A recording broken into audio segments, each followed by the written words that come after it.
just check.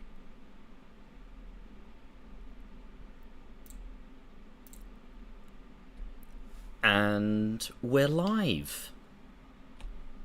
No, we can't be live.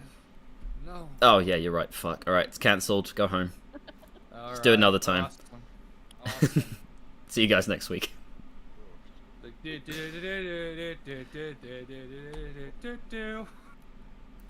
Alright, well, basically, I wanted to do this because content, and also as a kind of definitive end to me ever reviewing any Marvel-related content on my channel ever again. So we could just, like, cap off my Doctor Strange arc with reacting to this video, praising Doctor Strange and the Multiverse of Madness. How does that sound? The last time I watched CinemaWins, I got sick. Well, yeah, it's par for the course, really. I don't think I've ever watched these people, truth be told. Well, you're in for a treat. I put up quotation marks with my fingers when I said treat. Yeah. Oh boy, that treat. I'm pretty sure the treat is brown and smelly and has corn in it. Yes. Candy Yeah. corn to be precise, because it can't just be regular corn and it's actually good. Well, of course not. Not with you, anyway. Always got to dirty it up. Of course, because my brain is operating on half capacity. Yeah, so... Well, because you've never ever watched any CinemaWins or CinemaSins video, I should warn you that the way they analyze film is, well, to put it bluntly, fucking meaningless.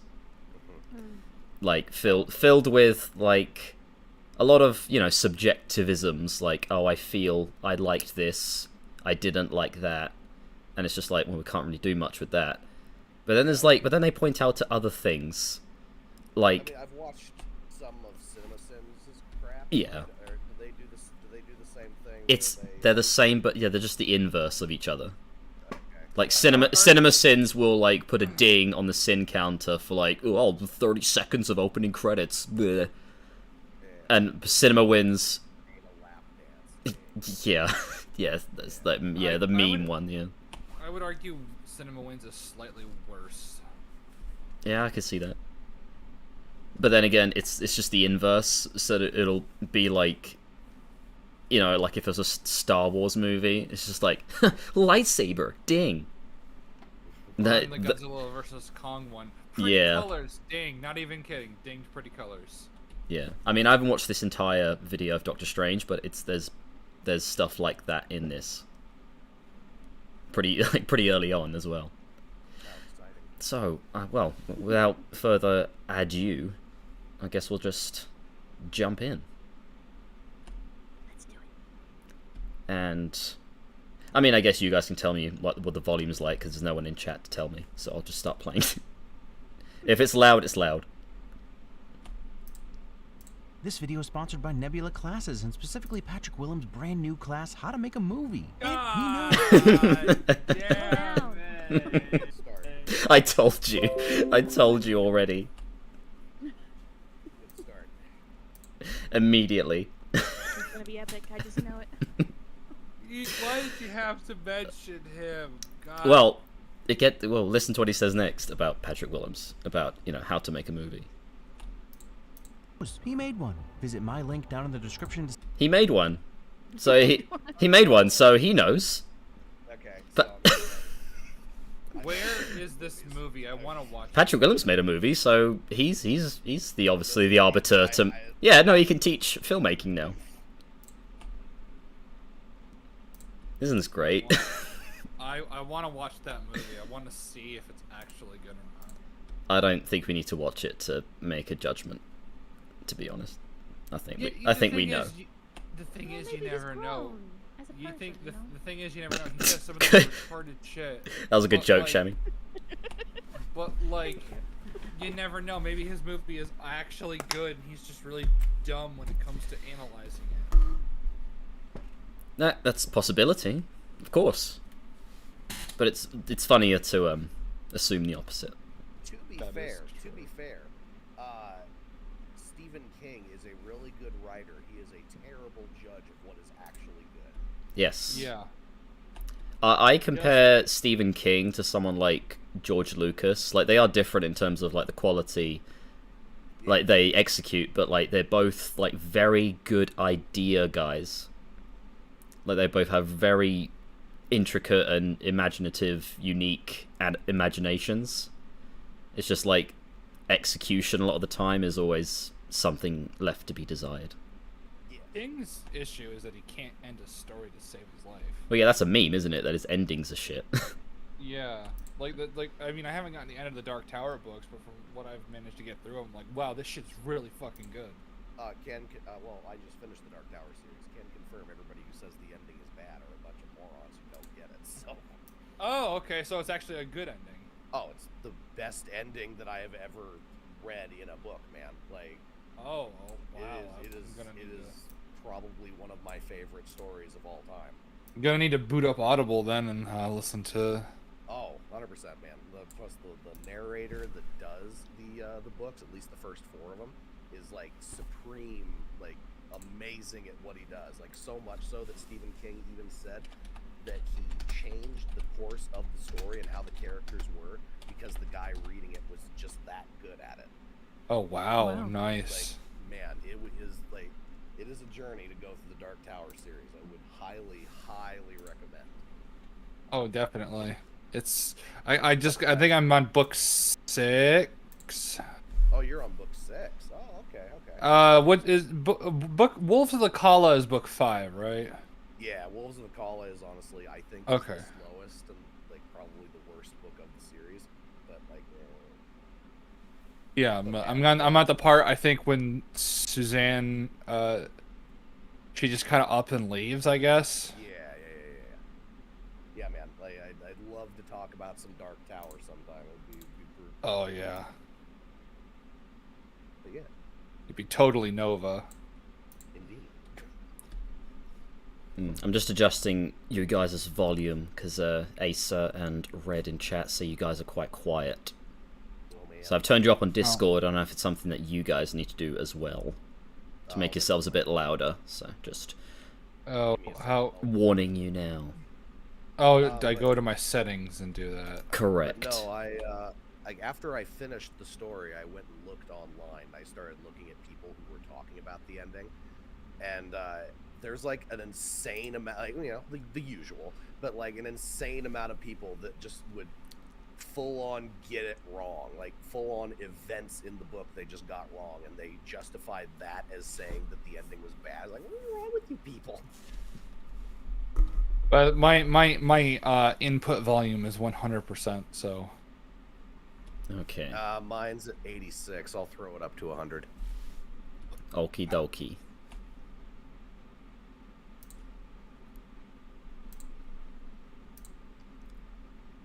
I guess we'll wait on the denizens of chat to tell us what the volume is like. But anywho, Sign up with a Patrick discount and start Willems. learning from the best. did you hear that? Learn from the best. I will not learn how to make a movie from Patrick Willems. But he's the It would be- best. He made a film. It would be fascinating to take the class. I'm sure, like, when taking the class would be fascinating, just maybe not in the ways that Patrick would want it to be fascinating. I like this pause screen. Everything. Everything. What does it mean? Patrick Willems would be like, Everything. Patrick Willems would analyze this and be like, now, you see, the subtext of this image is quite palpable. What it's telling us as the audience is everything is everything. Thank you for coming to my TED Talk. Yep. Yeah. Okay.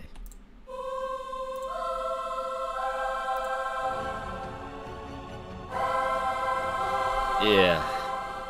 It doesn't quite go together. Seems to be a little extra strange and Wanda in the Marvel logo this time. And that makes these Multiverse of Madness style opening credits. So, yeah, that's the level. Look, it's Good to know. it's a Doctor Strange movie, and Scarlet Witch is in the movie as well. So Doctor Strange and Scarlet Witch are in the credits. I mean, I did kind of assume that a lot of it's going to be superficial stuff. This is like, okay. Yeah, that's what I was pre-warning you about. But I mean, there's some nitty-gritty stuff to really chew on, actually, like later on. But there's shit like this thrown in there as well. So I guess that's neat, sort of. Is it maybe. though? Is it, Jake? Is it neat, or is it like the bare minimum? It's the bare minimum. Exactly. Hey, it even ends on a sling ring. Hi, because Doctor Strange, get it? It's like, It ends on a sling ring. That very useful thing. Wait, no, we'll get to that. And you can barely make it out, but it's there, so it's cool. Yeah. All right. And just dropping us right into the action with the grooviest hairdo Strange to date. But also, while we're here, these... No. No, his hairdo's kind of cringe in that. Yeah, I would not call that groovy. He like a middle-aged man with like a weird ponytail. Like, I mean, I'm sure some can pull it off, but no, not Benadryl Cumberbatch.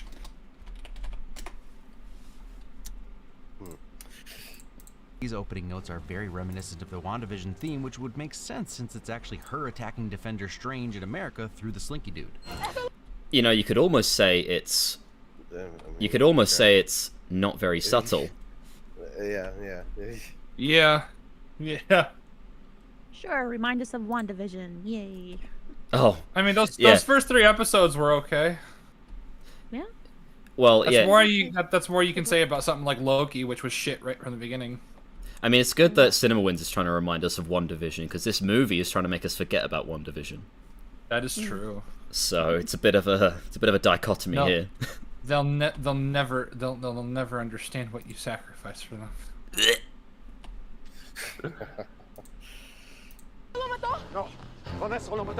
The first words spoken aren't in English. Love when the audience gets treated like adults. Now this confuses me as to why he said that. The audience Why aren't weren't they speaking in English there? What was the point of that? It's to establish that America Chavez is not English. Wow. Okay. And that's the only time that Strange speaks Spanish in the entire movie. It's literally like, look, Yeah. he understands it and she can speak it. In case it wasn't obvious that she's Latina, Yeah. with a name like Even though America she's Chavez. not- even though isn't she from another fucking planet or some shit? Well, she's Marvel movies and Marvel Oh wait, no, I'm movies. probably thinking of the comic version, probably more. So Yeah, don't do that. Yeah, because she's from a different dimension or some nonsense. Because they tried doing trying to do that. I mean, it's funny that she's from a different dimension, alternate universe, like a planet or whatever it is that's only women. It's it's called Utopia. Now, granted, I will say this version of America is better than the comic version because this version's barely a character. The comic version is a cunt. That's a low bar, Jake. But yeah, you're right. Listen, we need to be fair. You're right. It's better. I mean, is having no character better than being a shit character? It depends, but I would argue it does. I would argue that if story can compensate for bad characters. Well, this story can definitely not. So yeah, but as opposed to the whole treating the audience like adults. No, this movie does not treat audience like adults. It treats them like gibbering morons. Given the choice between having a really terribly written character versus no character, I think I would go with no character because like. Probably, yeah. Because it's like a terribly written character can be so frustrating, whereas a nothing character you're just kind of like, oh, you're just kind of boring. All right, well, whatever. Yeah, that's fair. That's fair. We are not messing around this time. That's a gnarly magical wound. You must have found a director who's familiar with horror this time around. So that's one of the many like. Oh, look, Sam Raimi, like, comments. Right. Yeah, but it's clear Sam Raimi didn't have as much control as people think he No, he fucking did not at all. And it's funny that people think he did because, like, there's interspersed moments of, like, oh, that's a vague horror-y type thing. It's Sam Raimi. Yes, exactly. Like, that's what I was thinking when I was watching it the first time way back when it came out. I was thinking to myself because a lot of it was like stereotypical Sam Raimi shots, but it's just like you could tell that it wasn't Sam Raimi doing it. No. And so you're just saying the thing is like, yeah, an impersonation of yourself, basically. Like, Yeah. Look at me. I'm doing the Sam Raimi thing. It's just Sam Raimi on set, like, look, I'm doing a me. Yeah. And everyone's just like, yes, Sam. Yes. I'm It's convinced insulting. Sam Raimi didn't actually direct the movie. He was just No. there. No, he didn't. Kevin Feige did. Oh. Is that pretty much confirmed? No, it's just like a little. I'm just a little joke, but I'm certain that. Yeah, I mean, I don't. it was- I believe you, but like, it's just. No, well, yeah, just based on like. Well, I mean, based on the fucking, like, amazingly, like, a massive quantity of reshoots that happened. You know. Oh yeah. Oh right. Yeah. Yeah, this movie because was. post, and that happened after the success of No Way Home, and they were like, "Oh fuck, multiverse, quick, Illuminati, and all this other shit." Yes, quick, I guarantee you, yeah. quick, Professor Biden. I mean, I talk about it in my video like years ago when it was announced. It wasn't this at all. Like Wanda was still going to be in it, but she was going to partner with Strange, and they would fight this villain called Nightmare. That sounds so much better. Yeah, well, as long as it was executed good, yeah. And Scott Derrickson was going to direct it again. He directed the first one. First But- one's not great. But it's not awful. it's fine. Yeah, it's just fine. It's fine. But yeah, the classic creative differences led him to leave. Well, alrighty. Yeah, and we got this. Isn't that nice? Aren't we lucky? Man, I'm glad I don't watch Marvel movies. What do you mean? It's good. This is the only great, way. Will. Oh, here we go. I thought that ponytail was the most evil thing about him. He's So- not evil. Yeah, though. already. Yeah, he's he doubles down on this. He says that this version is evil because of this. No, he's trying to save the multiverse. Yeah, exactly. And his whole thing in the grand calculus of the multiverse, which is a fucking retarded statement in and of itself, but whatever. Your life will mean a lot or whatever. Well, wait, because like it isn't the multiverse that's in danger here, right? Like it's just America's life, correct? Yes. Okay, so Well, I mean, like certain universes are in danger in the sense of incursions, but that's more or less not like the main. That's not the main thing that Wanda wants to do. She just wants to get her fucking kids. But that are by hers, yeah. trespassing, but by trespassing in other universes in some form, she is threatening their destruction. Yes. I'm sure they'll stay consistent with that with future movies. No doubt. Yeah. Oh, come on. This again? Why? Because it's a Marvel movie? Your sacrifice is worth I don't know what that means. Comeuppance. What? I don't care if It's he's a not good guy. He was comeuppance. gonna kill a kid. Come on. I don't care if he's a good guy. He was gonna kill a kid. He's gonna I kill a mean, kid. Why is he acting like he just decided to kill a kid with no context? Like, are you forgetting the why? Are you forgetting the reason why? Well, that is true, but we also have to remember that he could have, through this entire time, he could have taken the thing that was in the the ball of rubble, moved it to one side, and like America could have gotten the Book of Ashanti as he maybe threw it down into the void while trying to freeze it as well. Nah, that's something practical. Or he could have used a sling ring. Yeah, the sling. Oh, that's right. He could have used a sling ring, but no, he doesn't have it, Tom. Oh, He well, doesn't actually, have Jake. it. No, Jake, he Come does. on. He does. I know he has it. I'm trying. He does and he doesn't. I know, Tom. I know. I'm trying to save the reveal. It's already been revealed. Why would you do that? Why would you do such a thing? Because just in case there's a small percent chance that there's someone who hasn't seen this movie goes, oh, but he doesn't have one, and it's like, that's right, he doesn't have one. Then smash cut to later, he actually had one this whole time. Yeah. Isn't it great? But yeah, comeuppance, he's evil because he wanted to save the multiverse. I wonder what he's going to say about Wanda if this makes Doctor Strange evil, right? Oh right? man, That's Wanda's not. probably I'm not foreshadowing anything here. Wanda's probably Justified. Wanda's probably gonna be space stolen or something. Well, I guess we'll see. Weapons. Okay, he gets a slight moment of redemption for cutting her free with his life. Oh, just a slight moment of redemption. Yeah, just slightly when he... Yeah, before he tried to save the multiverse. Like, he gets a slight moment of redemption when he does this. Why doesn't he use the cutty discs instead of the freezy blasts? It's a good question, Jake. Anyway, moving on. A good question for another time. Basically, yeah. I mean, that's just another ongoing issue with this movie that I talk about in my video. There's just like the impracticality of the magic and what spells are used in certain scenarios, and you know what spells aren't used, basically. You know, when sling rings aren't used. You know, it's just the sling ring is just it's a blessing and a curse for the Doctor Strange lore. And So do you remember that show Zatch Bell? no. No. You don't remember? Oh, you had these little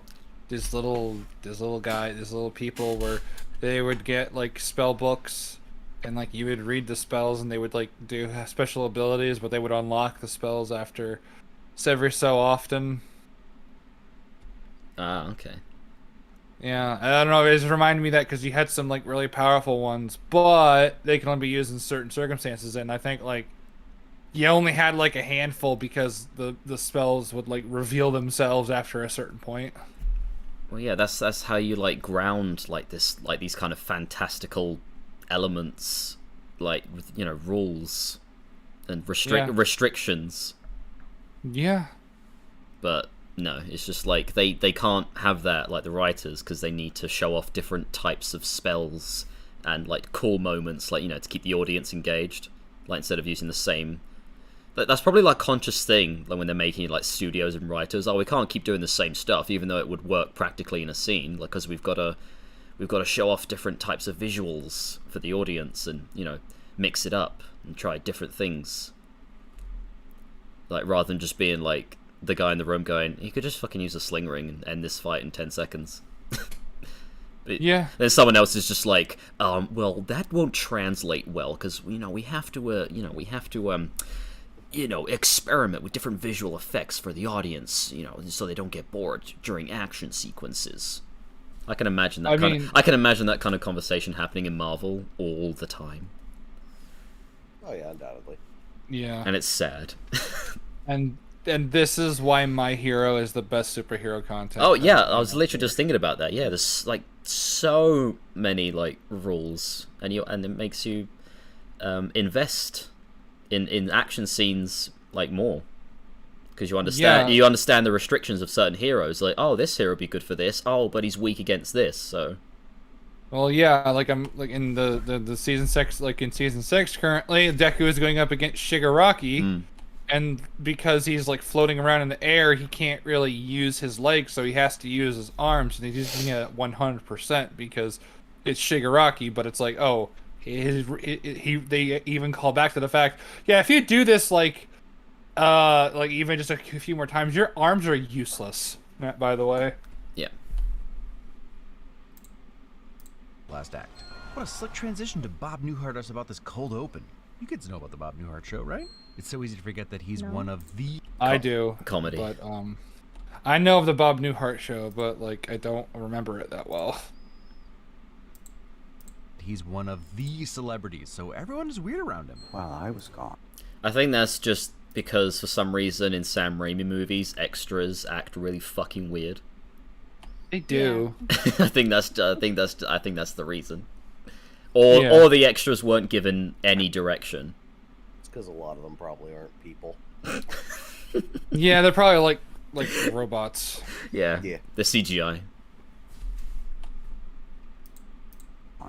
I lost both my cats and my brother. Priorities. But I really do like... Why did he say it like that, like as a joke?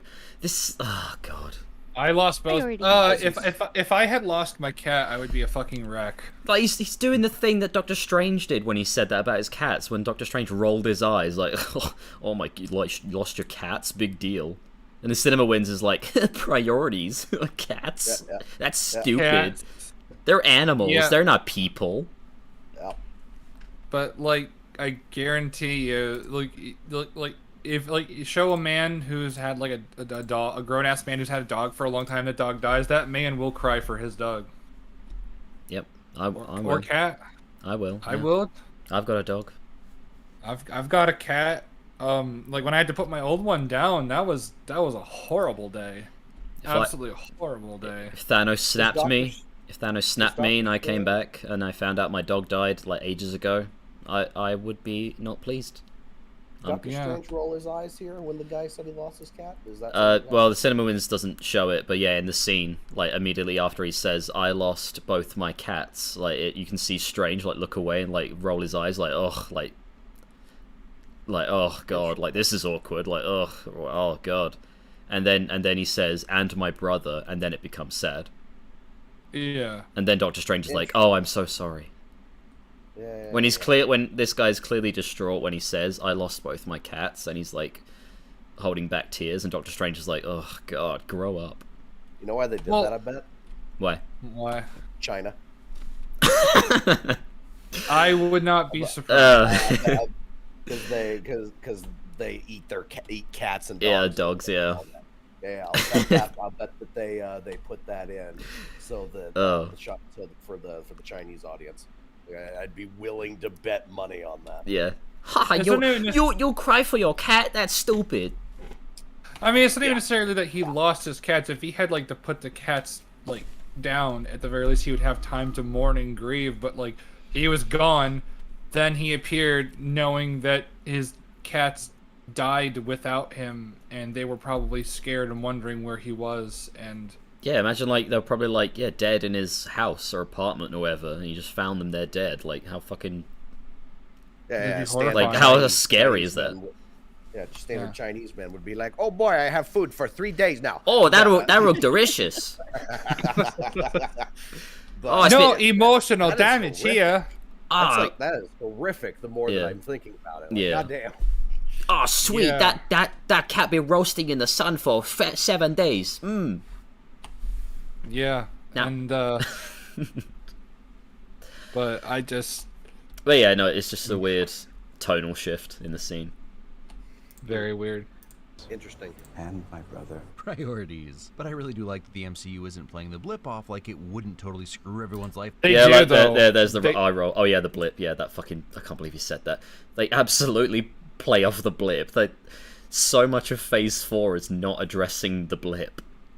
No, it's not. Even like the show is specifically designed to address it. Is you have to do better, Senator. Just move of borders. That's all you have to do. You just got to invade a sovereign nation Yeah, and like- install a puppet government. Yeah, like this scene, and I guess Falcon and Winter Soldier are the ones that come closest to addressing it, and that's about it. And then She-Hulk just ignores it altogether and pretends like everyone's gotten over it. Oh, yeah. No one. People still haven't gotten over Bad Building Day. Well, yeah. Well, She-Hulk also fucking completely retcons the Accords as well off screen, just Yeah. randomly, just like they got repealed. Yeah. So yeah, I'm not Which talking about She-Hulk when it comes to fucking logical consistency and world building. yeah, it's awful.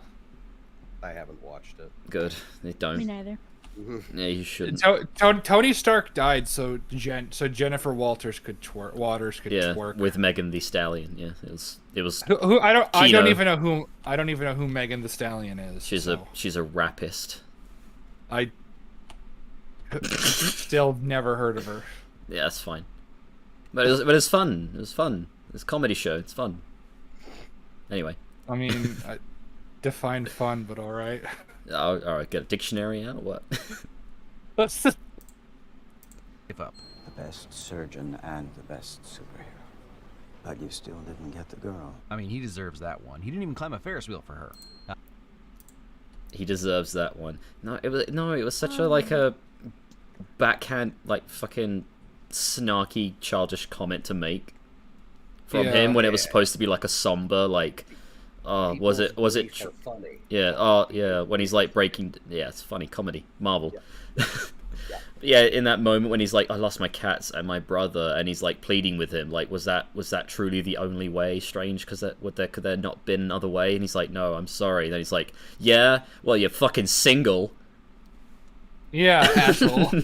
yeah, well, you didn't get a girlfriend, idiot, fucking virgin. Get wrecked. Imagine if we decided to take a break from trying to be the funny for like a second, and then that guy's just kind of like resolute in the fact that, well, that was the only way, and he's just like, yeah, I mean, that sucks, but if it was the only way, then I understand. Yeah, he's like, well, I guess I can't question you. Yeah. I'll just have to live with it. But then, yeah, then it's just like, yeah, well, you still didn't get a fucking girlfriend. Ha! Got him.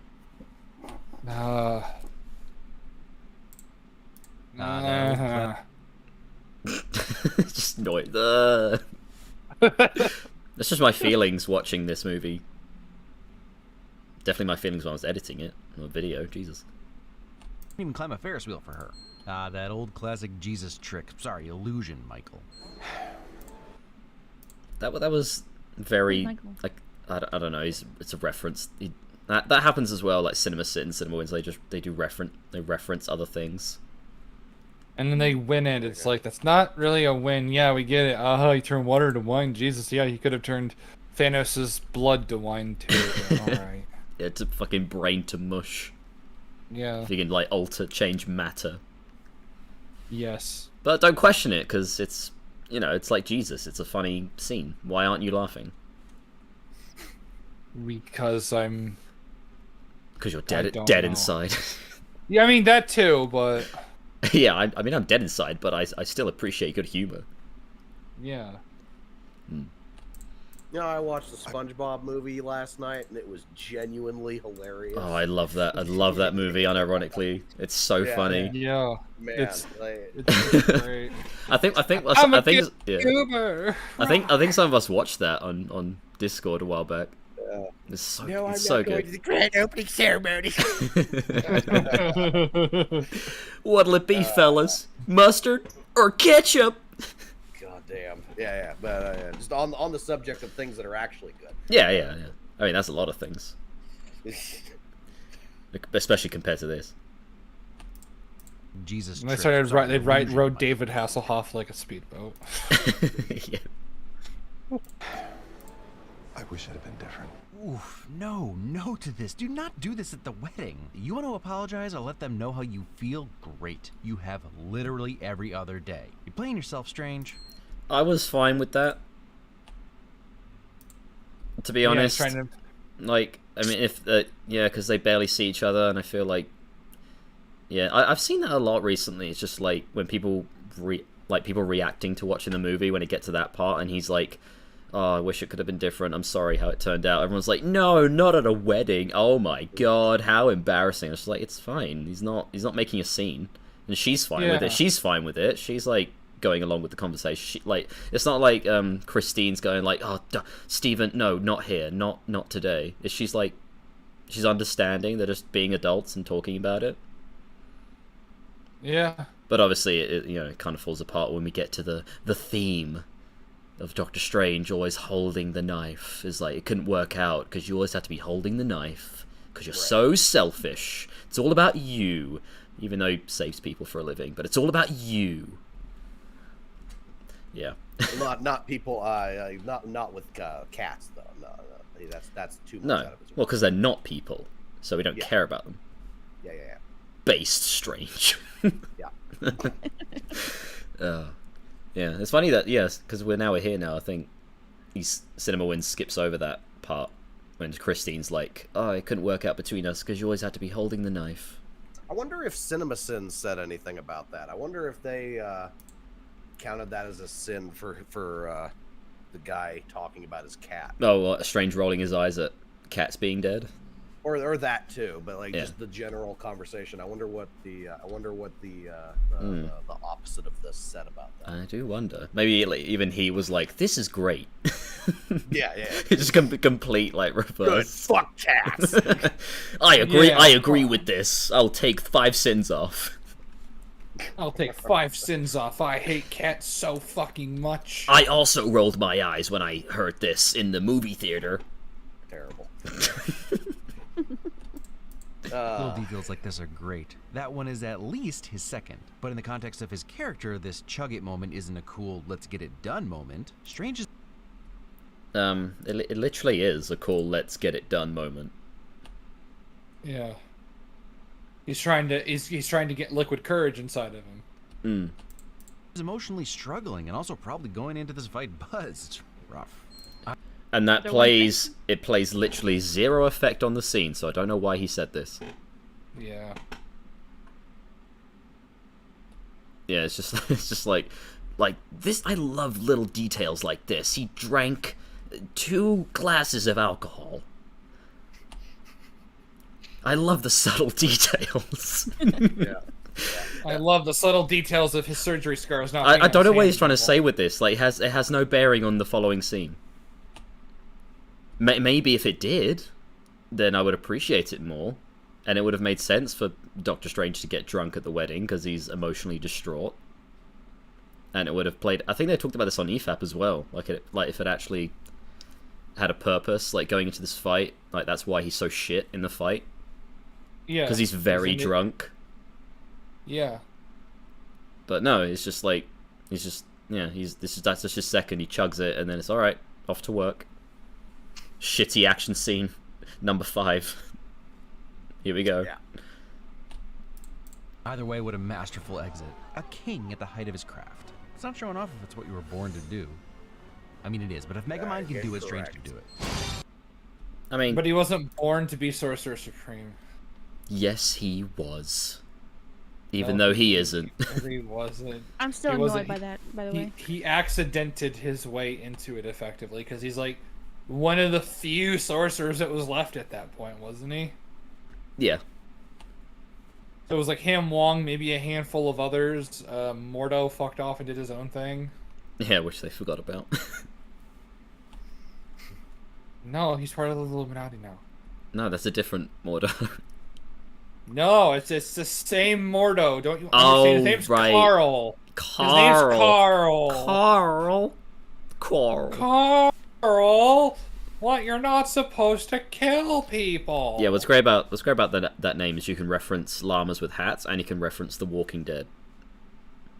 It's Carl. double whammy. Carl. Why are you getting upset at what this other universe Strange is saying, Carl? Well, Why? that's another like ever-present theme in this movie is that they use the multiverse as a tool to say, yeah, every single version of every character in every universe is the same person.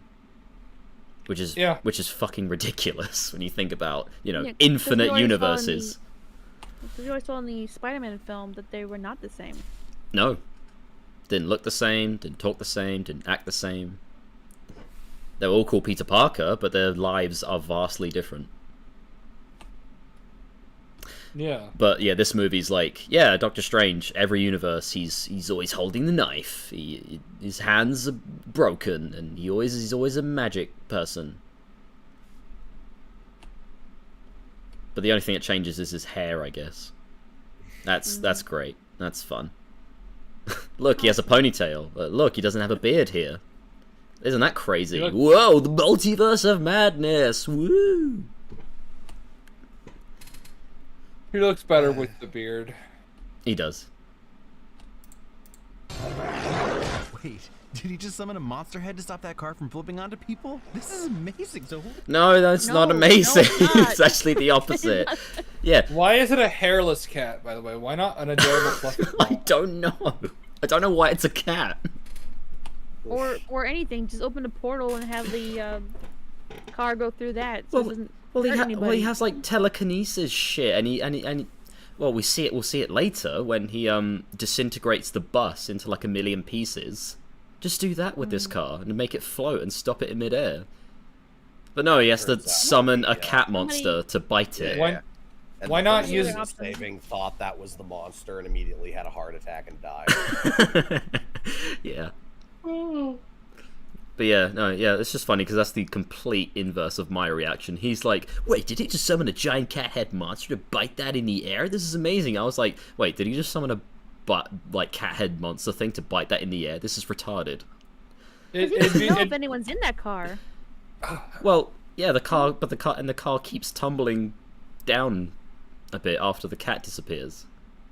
Yeah, why not just, like, if you have to conjure a thingy-majig, just do a hand. And grab the car and put it down. Yeah, that's a good point, Jake. That's a good point. I wonder if he does that at some point. Oh man, he probably does, doesn't he? Thinking emoji. Who directed this movie? Oh, look in Kevin Feige directed it. Yeah. the monster's face as he stares directly at Strange as if he's pissed that Strange just revealed Oh, hey, look, him, it's and then Shuma totally surprised by Gorath. Strange Oh, wait, no, disassembling the bus. Gargantos. One of them, yeah. Why can't he disassemble the monster? Shut up. Ah. Shut up. Shut your mouth. Watch. Well, maybe the magic stuff on the monster will keep him from doing that. Maybe, maybe, maybe it only works on but non-living things. maybe it's because I've been watching too much shonen anime, but like shonen anime has a better job of like discerning the different power levels between certain characters. Well, anime makes an attempt to establish rules. Well, yeah, well, no, like I'm specifically like in terms of power levels, where it's like, oh, why can't you do this? Oh, well, you know, because this character is more powerful than this character, and that probably wouldn't really work very well. And they like actually making a, I don't know. I've been watching too much anime. That's fine. Well, then again, there's no such thing as watching too much superior content. Yeah. And fun fact, Garganto's eye is a scan of Elizabeth Olsen's eye. Yeah, it doesn't... Yeah, awesome. fun fact. Awesome. Anyway. Oh my god, I remember a fucking... I can't remember if it was a comment online or an article saying, like detailing this fact. Like, oh, did you know that Shuma Gargantos' eye is a scan of Elizabeth Olsen's eye? And then it went on to say, this is foreshadowing for Scarlet Witch turning evil. Yeah. It's like... But she's already evil. Are you stupid? It's just what? Yeah, foreshadowing. wait, one, she's already evil. Two, that's not what foreshadowing means. It's just that if you know, the thing is, like, if you know this information beforehand, you're like, oh, so Wanda's probably controlling it, right? Because the blubbering Marvel fans in the audience and they're stuffing popcorn in their face they're gonna notice that and be like, oh my god. Yeah. Can you imagine if like everyone just somehow knew that was Elizabeth Olsen's pupil when they're watching it in the theater, just like just pointing to their friends, like pointing at the screen, going, "Oh god, dude, that's Elizabeth Olsen's eyeball! Oh, so cool! That's foreshadowing for her evil turn." I'm upset that it's not actually Shuma Gorath. Well, it is, but not by name. Well, no, if it was Shuma Gorath, it'd probably be the main villain of the movie. Yeah, that'd be better than what we got. Yeah, that's what I'm talking about. If it was Shuma Gorath, it's like, you would have to make Shuma the main villain of the movie, right? No, right. No, he's the first action scene monster spectacle. Oh, look, here's this giant buzzsaw. That would have been useful against Thanos, I suppose. Oh, let's see what he says about this totally impractical, stupid move. Tight moment that again shows how old hat it Why all don't is you for send Strange, it at since he immediately Gargantos? pivots Why do you, like, just have it stay in place? Tight moment that again shows how old hat it all is for Strange. Then why is he making, like, some rookie-ass mistakes, like not sending the buzzsaw at Shuma Gorath? Yeah, let's just see where those pieces go. Shows how old hat it all is for Oh. Yeah. Oh, yeah, right. Yeah, he cuts the bus in half instead of, like, trying to stop it because there might be someone trying to hide on the bus in there. Yeah. He doesn't try and, like, set it down somewhere else. And look at those fucking people in the background to the right, just like, oh, look at that bus. It's a good thing the Sokovia Accords are no longer a thing. Oh wait, no, that was before that happened. Okay, so then we can't take that dumbass information. What do the Accords have to say about all of this? They're repealed. It's fine. It happened off screen. I mean, like, I know the Accords weren't implemented very well after they were introduced, but from what I understand, they didn't actually specify when they were repealed. So for all we know, it could have been like, through right after the blip. At any point between Civil War and She-Hulk. So they very well could be gone at this point. I mean, that would have to be, because this is fucking ridiculous. You know, I know Civil War didn't they introduced the Accords, and maybe they didn't do as much as they should have in the movie potentially, but like, it's not that movie's fault that the Accords were effectively just kind of not used at all. Yeah, it's not Civil War's fault that like the following films after just neglected to acknowledge that they exist. Yeah. You know, I also haven't seen Civil War. Oh, you should. It's good. Yeah. It's a bit mixed. Maybe, it's good. It's good. I would need to rewatch it, I guess. You don't. I'm telling you, it's good. But anyway, it's a good thing that bus part on the right side didn't hit those people. Oh yeah, that's lucky Strange. You're so good at superheroing. Kamatage at its chance. Lasers Shumagorath and destroys a bunch of lasers that mother and her baby. Oh, yeah. He immediately pivots to concern about his deja vu. Sick match cut. Why is he doing that when there's a giant monster right there? He shouldn't. He really shouldn't be concerned about his deja vu when there's a fucking monster destroying New York. This isn't his. If this was the first movie, then sure, I could maybe understand somewhat. But even the first movie, I would question it because he's like intelligent. He's supposed to be, but it's more. It would be more excusable in the first movie since he's new to all of this. Of course, yeah. But here, like, we've had years upon years of him going, like, are you telling me that he's never had any weird dream themes at all? Yeah. I mean, by Infinity War, he was, like, this incredibly fucking seasoned, like, veteran of superheroing and sorcery. Yeah. It was just, like, the alpha and taking charge and knew what to do and had all these plans and stuff. And now he's just regressed.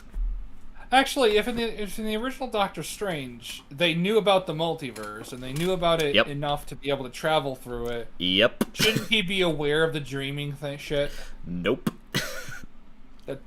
Oh, wait, no, because it's like, the multiverse is a concept in which we know frighteningly little. That's a fucking lie. Even though in my first movie, Carl told me that we use sling rings to travel the multiverse, and the Sorcerer Supreme... Tilda Swinton said this universe is one of an infinite number. But no, we don't. We don't know anything about the multiverse. No. Yeah, and like it's a Phase 4 thing. Okay, we only know about it now. I hate it all. Yep. Yes, monster vision. There's also a Celestial still just sticking out of the coast of Australia at this point. Yeah, and also he just referenced Sam Raimi again. Oh, Will, did you know about the Celestial that's sticking out of the fucking planet? I did not. We don't have to go into Eternals. We'll be here all day. Yeah, but just know that after a Celestial sticking out of the fucking planet, no one ever mentions it again until She-Hulk, and it's in passing as a joke. It's a news article, like headline. Oh yeah. It's either that or like a tourist attraction or some shit. Like it's not played off as there's a giant fucking alien sticking out of the planet because the Earth is an egg for a Celestial or something. Ah. Yes. Okay. Yeah. Don't worry, people forget Eternals happens. I did, yeah. That's interesting. It's best if we forget. There was a Doctor Who episode that tried to do that with the moon. It was really stupid. Somehow that makes more sense in Eternals. Yeah. Well, no. What happened was the moon hatched and the alien flew away, but then it laid another moon, so that nothing actually changed. Oh no, God, I hate when that happens. Yeah. Like, oh boy, the tides are not going to be screwed up now. Huzzah! Hooray! It's pretty great. If the BBC was not so terrible with copyright, I would consider making some Doctor Who videos because there's some goofy crap. I bet. In Doctor Who. Yep. Why would they lie? Why would they do that? You think someone would go on the internet and just lie like that? Deja vu. Sick match cut. Yes, Monster Vision. Where have I seen that before? Sam Raimi. There he is. Is the chorus singing Wong? Because they should, and it would. Why would the chorus be singing Wong? It kind of sounded like Wong a little bit, though. Well, yeah, if you deliberately like mishear the lyrics, sure, it sounds like Wong, but they're just like it's just a chorus going, oh, and he's like, oh, they're just saying Wong. It's funny.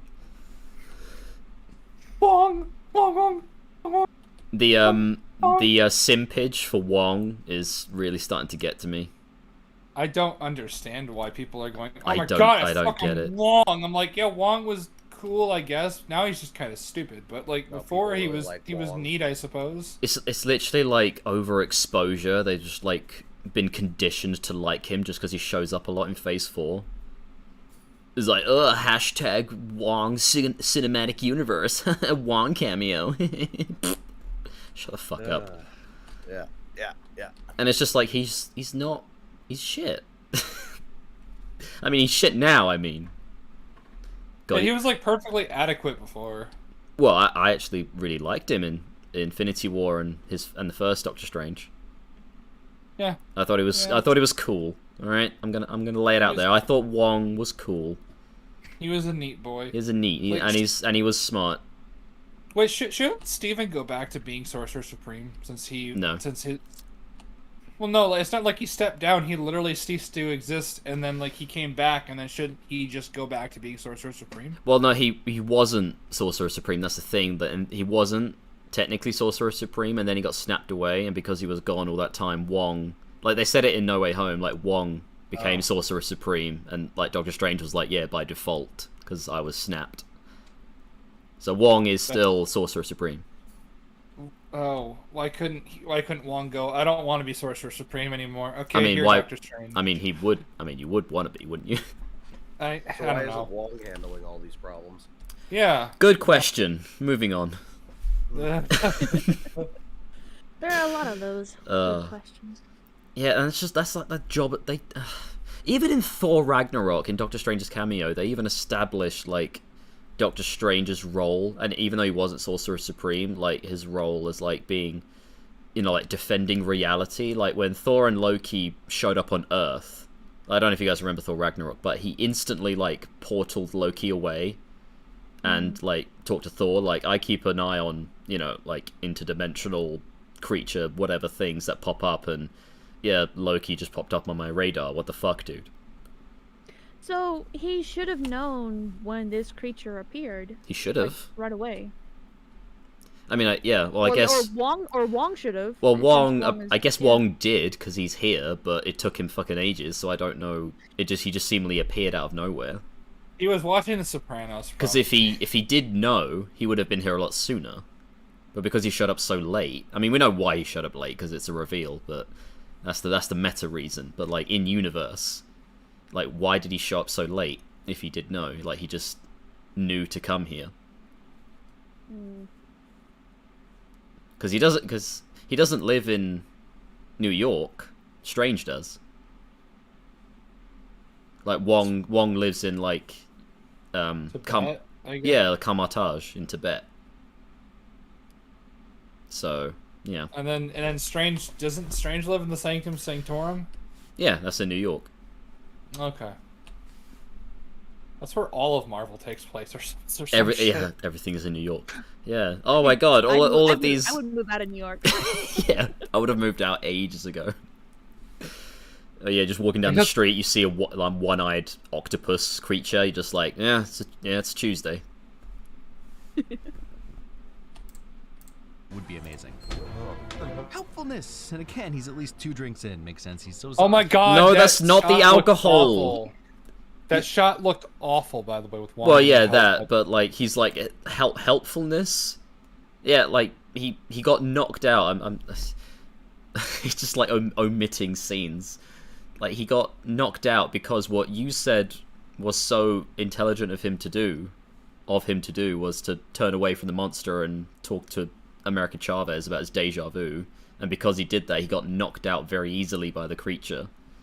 Like, just like launched into a fucking building, and now he's knocked out. It's the movie Knockout. where it doesn't really like you're instantly out in like a millisecond, but then you like start coming to in like, I don't know, a few minutes, or a cape slaps you and you're like, oh, what happened? But it's like, oh, it makes sense that he's so zonked because he drank 2 glasses of martinis or whatever. It's just like, no, he got flown through a building. That's why he's knocked out. But yeah. Yeah, helpfulness, I guess. Yes, the underbids look as gross as I expected. Sound design matches perfectly. Who directed this? You know, essentially. Okay, are you... Alright, let's not pretend that Sam Raimi is the only person that can make sound design for a tentacle monster. Like, yeah. What's your bar here? Like, oh, look, this tentacle creature looks gross underneath, and the sound design sounds like tentacly. Sam Raimi. I don't think that James Sam Gunn Raimi has directed really been known Slither. for his, there was that too. But I don't think Sam Raimi's really been known for his sound design. It's mainly for cinematography. Yeah, he's known for his visual style. Mm-hmm. More than anything, I guess. But yeah, no, Yeah, tentacle creature sounds gross. Sam Raimi. Aren't you accustomed to bow in the presence of the Sorcerer Supreme? Yeah, I'm aware of the customs. It's almost like Strange has read the comics and knows he's supposed to be Sorcerer Supreme, but glad to see he's handling it with so much maturity. Well, no. This person No. sucks. No, he would know because he probably would understand the customs of the being around the Sorcerer Supreme. Yeah, he knows the customs because he's a sorcerer. Yeah. And he was Sorcerer Supreme for a little bit, so Yeah. you know. And they do show in the first Doctor Strange, he was reading all those books. Yeah, he knows about sorcerer things because, you know, he's a sorcerer. I don't know if you knew that, but Doctor Strange is a sorcerer, so he knows about sorcerer things. Now this annoyed me. But it's when they used the the comics. chain. What's that? I said this part annoyed me where they're using the chains to try to. Yeah, fuck, like, and then they get Like, yanked. That's what you guys could use. Yeah, this. Why don't you use a giant buzzsaw to cut Gargantos in half? No. No. Yeah, this screenshot is perfect. Like, to display my problem with their ineptitude as sorcerers in this movie. Yeah. Just like, whoa! Why wouldn't? But if they're gonna use chains, why wouldn't you like have them like hook into the ground or some shit? Why would you not conjure up like gigantic, like fucking, like chains or with an anchor, like off a ship? Yeah. And like hold them down with like a giant ship anchor and like these massive thick chains that hold down like shipping, yeah, like container ships. Yeah. Or just I don't know, just summon a giant 100-foot fucking anvil and drop it on him. I don't know. It's fucking magic. It's so the rules are so undefined and broken. You can just do anything. This is my problem with this movie and like movies like it where they have magic. It's just like if you and to be honest, Harry Potter. Even though I do look fondly on Harry Potter, but oh god, the you know, world building and the rules for magic is so like Yeah. I have wondered about that, actually. I've never actually cared to go back and check for myself, but I have wondered if Harry Potter's magic rules ever hold up.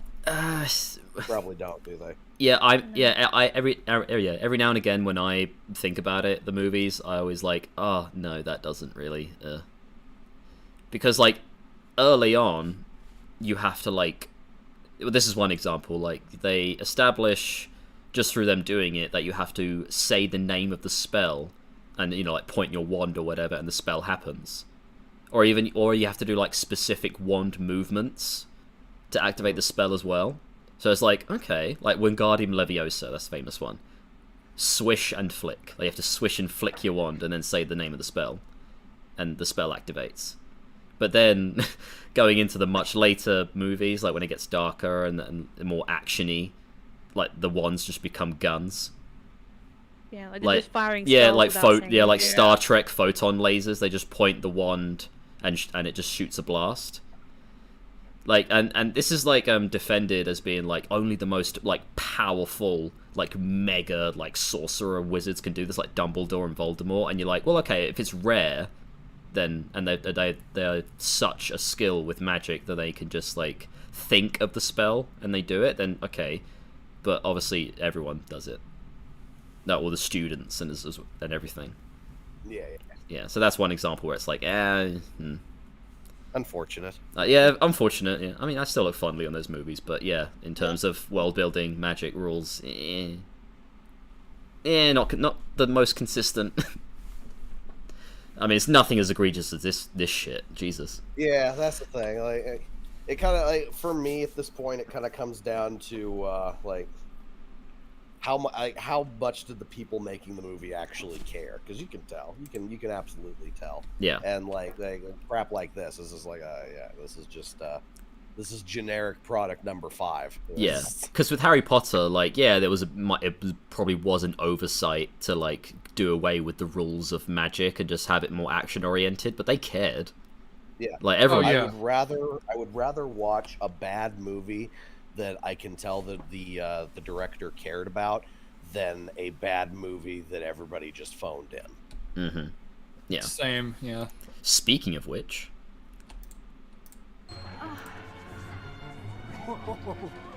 That's incredible. It takes a confident man to know that your wife dated a superhero and still think that superhero is awesome. He's actually defending this moment. It's so frustrating. I believe the appropriate term is cuck. Yeah. Yes. It takes a confident man. He's coping so hard. Like I think like he has a wife whose ex was like this fucking, like, he's like some mega like bodybuilder like model movie star or something, and he's like, you know what? Yeah, he sees his wife like fawning over her ex all the time. He's like, you know what? I will respect her admiration of him. It takes a confident man to know that your wife dated someone like that and still think he's awesome. Meanwhile, she's banging him on the side. Yeah, so that alone, like, to draw that conclusion from this scene is like, okay. But more so, there's a giant tentacle monster destroying fucking New York with likely many civilian casualties, and they're just standing on the balcony like, oh wow. Yeah, why aren't you evacuating? Why aren't you getting out of here? Because it's an MCU movie in Phase 4 and everything is just like par for the course and fun. Like nothing has any dramatic emotional weight, even though if we just ground it even slightly to reality, this is horrifying and dangerous. But snap back to reality. Whoa, there goes gravity. Spaghetti. But yeah, no, yeah. What you should be drawing from this scene is, why the fuck are you watching this like it's a Disney show? Like, whoa, look at the flashing lights. Whoa. I mean, it's a Disney movie. It is. Wait, that's why I referenced like it's a Disney live show. Yeah. But yeah. Like, really, realistically, this guy should be thinking, dear God, I hope that thing doesn't come over and kill me, rather than, like, oh, okay, I'm confident that my woman will not go for the man who is fighting that. Yeah, and he just goes, whoa, that's incredible. Imagine if he's like, all right, everybody, move, let's go. And he's like directing the fucking evacuation. Yeah. It's like, oh, okay, cool. Well, and Christine's reaction when she comes in, I think if you just saw it, she was just like, she face palmed. Yeah, face palmed like, ugh, not again. Not again. Steven, why do you have to go and do magic around me? On the day of my wedding, man? Come on. God, come on, man. What the hell? And he just, I don't. It's like a sitcom, and just like Steven just turns to the camera, like shrugging, like, wah, wah. Sorry. No, Steven, I don't care that you're trying to save everybody. God. This is my big day, Steven. Wow, Steven. Always holding the knife, aren't you? Wow. On my wedding night, holding the knife, fighting a tentacle demon. Every time I woke up, you were holding the knife and you were saying, "Don't worry, I just need some extra cash. So you won't need your kidney anymore." Sometime in the next 5 years, there's going to be a scene where a love interest is going to say to the hero, "How could you fight that monster?" While insert thing here. Oh yeah. That is going to happen within the next 5 years. I bet you have. Yeah, even sooner than that. I'll bet you there. Yeah, how could you do this? Oh fuck! Gonna oh fuck! I can't believe you've done this. It's going to happen in the live action One Piece show. Oh god, I'm not even like, I don't think I've watched a single episode of One Piece, and I'm annoyed at that existing. I've watched like 31, and I'm incredibly annoyed because so far it's actually pretty good. Yeah. Wait, the live action or the? No, the live action. No. No. Hell, you people talking about? The live action. The live action isn't out yet. Okay. No. Is my my buddy Tana is a big fan of One Piece. Oh no, like, I'm so sorry. All of them. Oh yeah, no, he's fully reserved. What's the word I'm looking for? Fully reserved himself for like it's over. yeah. After Cowboy Bebop, remember? Hey Tom, remember when we watched Jesus Cowboy Christ, Bebop? yes. I keep forgetting we watched it. Spike Spiegel. That honestly broke me. That show. I can't believe that was real. Faye is awful. I hate Faye. Yeah. But anyway. Kudos for finding a guy who's good with who he is, Christine. Speedy thing goes in, speedy thing comes out. Oh, you're not going to address how he should have been fucking dead? CinemaWins? Speedy thing, huh? Speed is fast. Now you're playing with portals. Or at the very least, he has a concussion. That's the least of his concerns. He's dead. He's dead. Like, you also have to keep in mind that this man absolutely did not put any kind of thought into this video before. No. Correct. You are correct, sir. But yeah, like, judging from his view count, he doesn't have to. The numbers don't lie. Yeah. The numbers don't lie. But yeah, it's just like Wong was falling from a building, and obviously the way physics works, like, and if you played the Portal games, you keep falling and you open a portal and you keep falling through it, you'll travel through at the exact same trajectory. So Wong would have like just kept falling at that speed, well, like speeding up, accelerating as he's falling, and just like crashed into that car or the pavement, just splatted on the ground. Yeah, no, he's dead. Oh no, well yeah, he is, but he shouldn't be. Yeah, this is the problem with the Marvel movies now, and it shows that they forget that not everyone is superhuman. Yes. Oh yeah, this movie forgets that a lot. The issue is that I think they're trying to be more like the comics in the sense of you have characters that can just survive insane shit, but the thing is with the comics, there's more consistency with that. Yeah, I mean, that is a case in the comics, but in the comics also the inverse of that, like characters die often.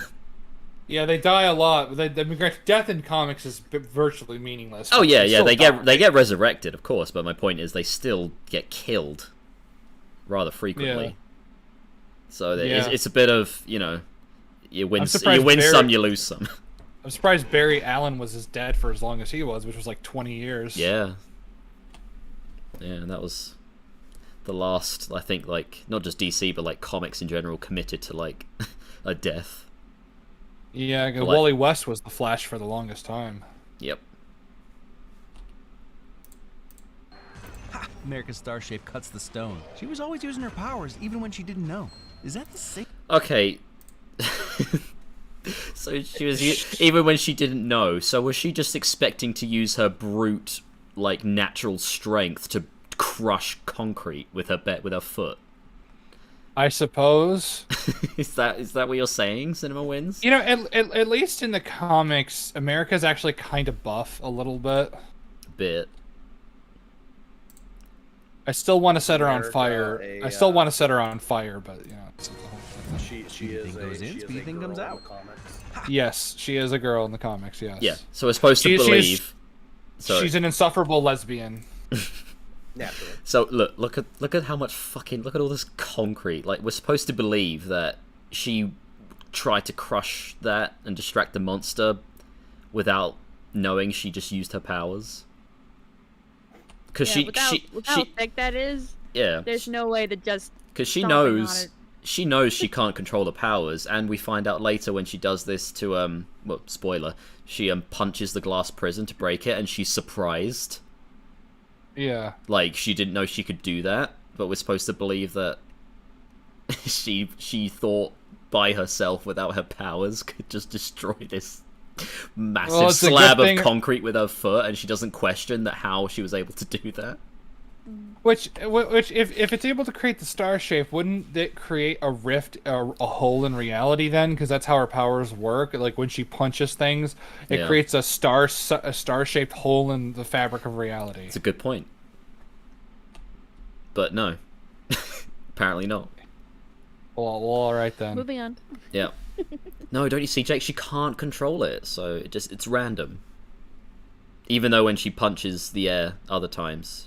Yeah, after this video's over, I'm gonna take a nap, and I'm gonna probably have a dream where I'm watching this video again. And it's gonna be your alternate self in another universe. No, my alternate self in the other universe is CinemaWins, but you know. Oh my god. But this. Wait, are you CinemaSins? Are you CinemaWins, Jake? Is this you?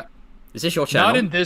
Not in this universe, but in another universe I am. Okay. See, we're doing the dimensional merger where C197 is going to merge, and you're going to have Quickville and Hyperdimensional Neptuna and Sonichu, and all of them are going to be... Jesus. Okay, so you're the same biological person. Like, this CinemaWins' real name is Jake, but you've lived different lives. Yes, we've lived different lives. Right. Okay. In this life, I ate lead paint. So. Okay, and this one drank bleach. Yes. Okay, that makes sense. America's Starship. Meanwhile, myself, I've just consumed abnormal quantities of hentai. Yeah. She's using her powers even when she didn't know. Is that the same monster? Does Strange keep pieces of one monster to use as he pleases? I don't know. That's a good... Oh my god, he makes giant hands. I wonder where the hands could have been helpful to prevent potential destruction. Oh my god, I wonder where these hands could have been helpful in there they are. There are the hands, Jake. We've come full circle. Imagine if... You could have used the hands to grab the car and, like, just hold it in the air. No, I couldn't have. No, okay. Or you could have used the hands to hold Thanos or something. I don't know. No. Nah. I mean, he did a lot with Thanos, but yeah, he still had options. No, he didn't. Oh, he probably just learned No, he didn't. after. No, he didn't. Shut up. Seriously, who directed? Oh, dang! The monster hands popped out its eyeball. Right, it's Raimi. Sam Raimi directed this. Sure. You know, I actually would not have guessed actually starting to make me angry. Like, well, get ready, Will, because there's more.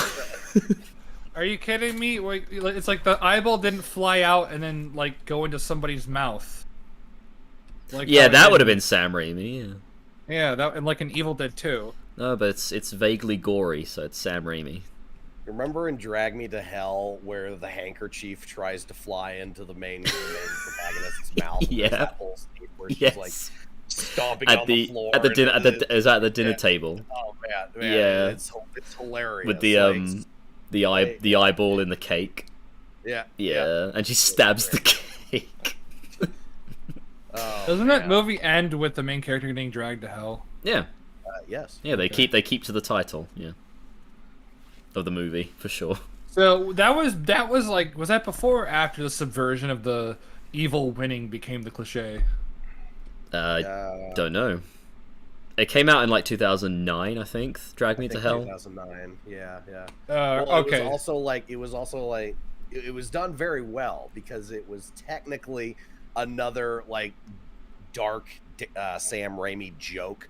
Because the whole thing was that she had a button that was cursed, and she needed to give the button to someone else. Yeah, it was cursed by a gypsy woman. Yeah. And then she was stupid and somehow managed to mix it up with a different button or some nonsense. It was really. I'm not doing it justice, but it was. No. Fun. You have to. Yeah, you have to experience it fully. Yeah. Okay. The goat scene is my favorite. Because I kind of realized this when I was watching the movie Smile, and I was like, oh, so the monster winning is just the cliche now. It's not the subversion anymore. Okay. Yeah, it's par for the course. Is Smile worth what? Is that video making material? Can I make something funny out of that? I don't know, because it's not awful from what I remember, but it's not great either. It's like kind of in the middle. It's just boring then. It's nothing. It's like, not boring. It's not boring. There are some kind of funny moments, like unintentional or intentional. I'm not sure, but it's not it's not the worst thing imaginable. Okay. It's not. It's not make a truth or video out dare. of. It's not truth or dare. Reasonable enough. Reasonable enough. Fair enough. It's webs. Yeah, bingo. Out of his butt? No, maybe, I don't know. Love this. First, that they basically know. No. Love this. Love this. I mean, like, wait, shouldn't Steven know that Spider-Man uses web shooters? Probably. Not at this point, right? Yeah, this is after. This is after No Way Spider-Man Home. movie, right? Yeah, this is Yeah. after No Way Home. Oh, right. So the memory. Yeah, the memory erase. Yeah. So Okay. they know he exists. They don't know like anything about him really. Oh, they don't know. They don't know he's right. They don't know he's Peter Parker. Yeah. Okay. Okay. All right. I forgot. See, I forgot about No Way Home. Oh well. It's not bad. That's not that bad of a movie. It's good. It's all right. I actually have it on my desktop and I haven't watched it yet. No, it's actually fun. It's actually a good time. The last Well, time. I hear the last time I had fun watching a Marvel movie. I actually hear the character work is good, but the plot's kind of nonsensical. Well, character work is good apart from Doctor Strange. Oh yeah, because he's kind of a dumbass in the movie, isn't he? Very much so, yes. And Wong as well. They can't catch a break. Know nothing about Spider-Man after No Way Home, and I know MCU movies get crap for always having these types of jokes about superhero names, but it's because superhero names are ridiculous. That is not a good argument for defending that shit joke. Just say, so yes, why not say, well, yeah, superhero names are ridiculous, but, you know, the joke could be funnier. I don't really think it's that ridiculous. He has spider powers, and he's a man. Spider-Man. Well, no, Spider-Man's just a bad example. Yeah. You know, I watched another thing I watched yesterday. I was watching a couple episodes of Superman the Animated Series. Oh. 90s. Good stuff. Yeah. One of the villains was called the Weather Wizard. Yes. Yeah. And just there thinking, it's like, imagine voluntarily calling yourself that. Yeah. Well, that's a villain. Yeah. But yeah, no, absolutely. Spider-Man is not that bad. Yeah, Spider-Man is not a good example to use for like, well, guys, superhero names are silly, okay? It's fine for them to make a joke. Why not like take like the most 90s shit you could ever do, like something from Youngblood or something. Polka Dot Man. No, not Polka Dot Man. Something like from the 90s. You know, like from that from the time of Rob Liefeld's drawing. the hedgy era. Yeah. Shit. There's Overcharge. I guess it's kind of a dumb name. Overcharge. That sounds like a Power Rangers villain. Is there a Power Rangers villain named Overcharge? Unironically, I don't know. It just sounds like it, but I wouldn't be surprised if there was. It does, but I don't think there is. Oh well, okay. Well, this isn't a Marvel DC thing. Overhaul. Yeah. All right. Well, that's King fine. King Explosion Murder. Well, that's played off as a joke, to be fair. I still think that his superhero name should be Ground Zero. Yeah, that's good. Remember the Clock King, Tom? I remember the Clock King. The best villain in DC. Good times. It appears it is 3:35 p.m., Batman. Oh, there's also hold on, I'm gonna look up Youngblood hero names. You are 2 minutes 45 seconds late to defuse the bomb. So good. But yeah, this is not a good defense for America's like shit joke when she's like, "What, did shoot webs out of his butt? Like a spider does?" Butt. I said the word butt. Are you laughing, audience? Are you laughing? Okay, so there's Doc Rocket. Nice. Sentinel, Shaft, Suprema, Vogue, Big Brother, Brahma, Chapel, Combat, Die Hard, Die Hard, Task, Dutch, Johnny Panic. Dutch, isn't that Predator? I guess. Dylan. Night Saber. Night Saber. Masada, Photon, Psy-Fire. Nice. Silence, but spelled with a PS. Oh. Riptoid. Pilots. Riptoid. Troll, Twilight, Troll. Scion. Troll. Yeah, that's the Youngblood members, but yeah, like something silly like Night Saber. Yeah. No, Spider-Man is fine because Spider-Man's like, oh, he has. But yeah, even like, you know, Doctor Strange and stuff. It's like that's just his name. Yeah. And he's a doctor. Yeah. It's fine. But yeah, no, shit joke. Also, somewhere in the multiverse is the Pat and Parnell version of Spider-Man, so America's not wrong for asking questions. I think he's referencing the version of Spider-Man that is literally a spider. My guess. Yeah, there's a version of Spider-Man with like 6 arms. I mean, like, sure. I mean, that's fine. Yeah. I think that's what he's referencing. But yeah, no, that still doesn't excuse the shit joke. Cinema wins. No. A dream. Prove it. Something I love about Sam Raimi movies is that there's a lot of quick beats and they go back and forth between horror and comedy. The first time we see this, it feels grotesque. The second time, it feels comedic, like, prove it, kiddo, I'm dead. Yeah. It just seems awfully convenient that this body got sucked in along with everything else. Yeah, like they got sucked through at the same time, but they both ended up in the exact same spot. Yeah. And this Doctor Strange's body didn't get turned into fucking mush during the fight with the not Shumagorath. Yeah. Wouldn't America want to run away from Doctor Strange if she thinks that all of them are going to try and No. Well, she has a rule. She has a multiverse rule. Well, no, she did. Okay. She did try initially. Again, it's just something CinemaWins cut after Doctor Strange saves her life, which, by the way, gives her 0 reason to want to run away from him. Like, she somehow pickpockets his sling ring off his hand, like steals it, because that's just a character trait that's ever present in teenage characters for some reason. Like, rebellious teenage characters just know how to pickpocket. Like, naturally. Yeah, unsuspectedly, like, before you know it. Oh my god, where's my thing? Where's my watch? Where's my wallet? Yeah, she steals that, but then Wong has his, and they just catch up to her. And then they go to the cafe instead of the Sanctum for some reason. But yeah, so yeah, she tries, but then it's just like, what are you doing, stupid bitch? But she has a rule where, like, the worst thing to know about the multiverse is that you don't know anything. So, but she breaks that rule several times. Well, she certainly doesn't, even though she pretends to. Yeah, it's like, you know, in most universes that food's free, it's like, no, I don't believe you, actually. Yeah.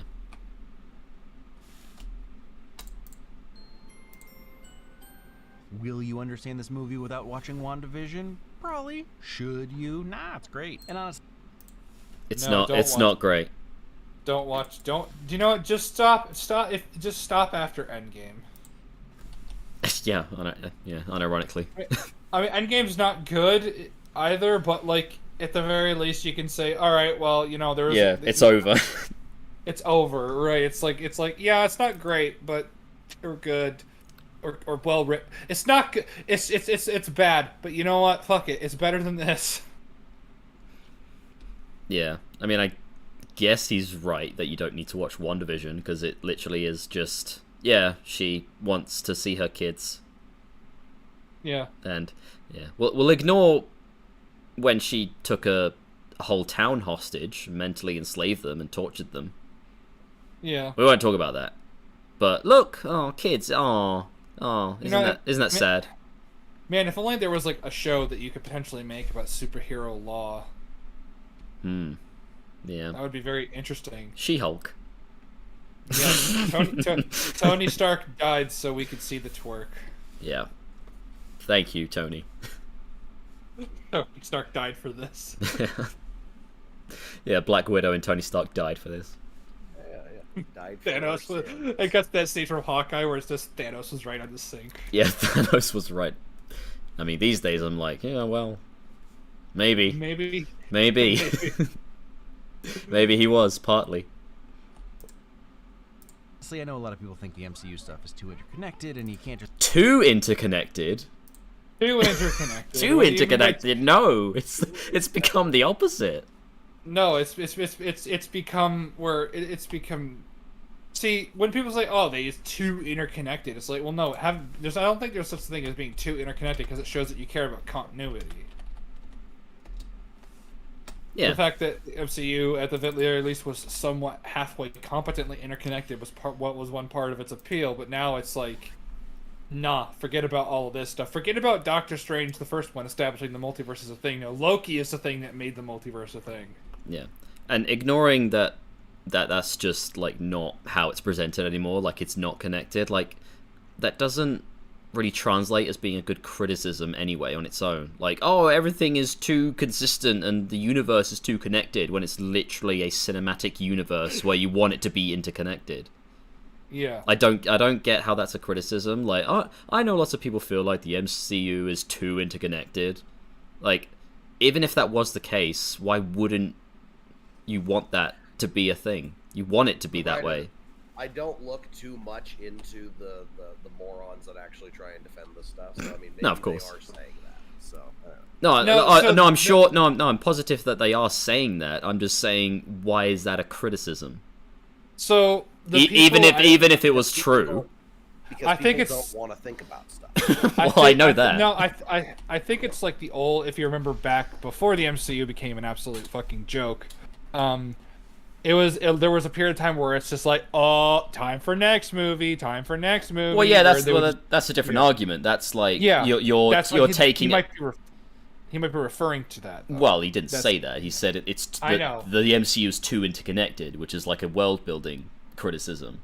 Like, the other criticism you're talking about, I agree with, is that they don't spend as much time developing their own stories and characters, and they want to, set up movies essentially. Yeah, that he might be referring to that. I'm not sure though. Okay, well that's a different. Poorly. Yeah, he did. That's a different thing, which I agree. That there's even a bunch of that before Phase 4, where they'll just randomly intersperse, a teaser, a mini preview of like, oh, this is coming next. Get ready for this movie and 20 whatever, and TV show.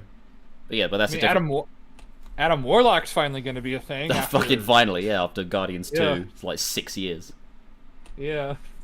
Which Guardians 3 I actually have confidence in, because James Gunn... I hope it's good. James Gunn is one of the very few directors or just creatives these days that can actually like make something decent. I mean, he's 2 for 2 with like good MCU movies, so...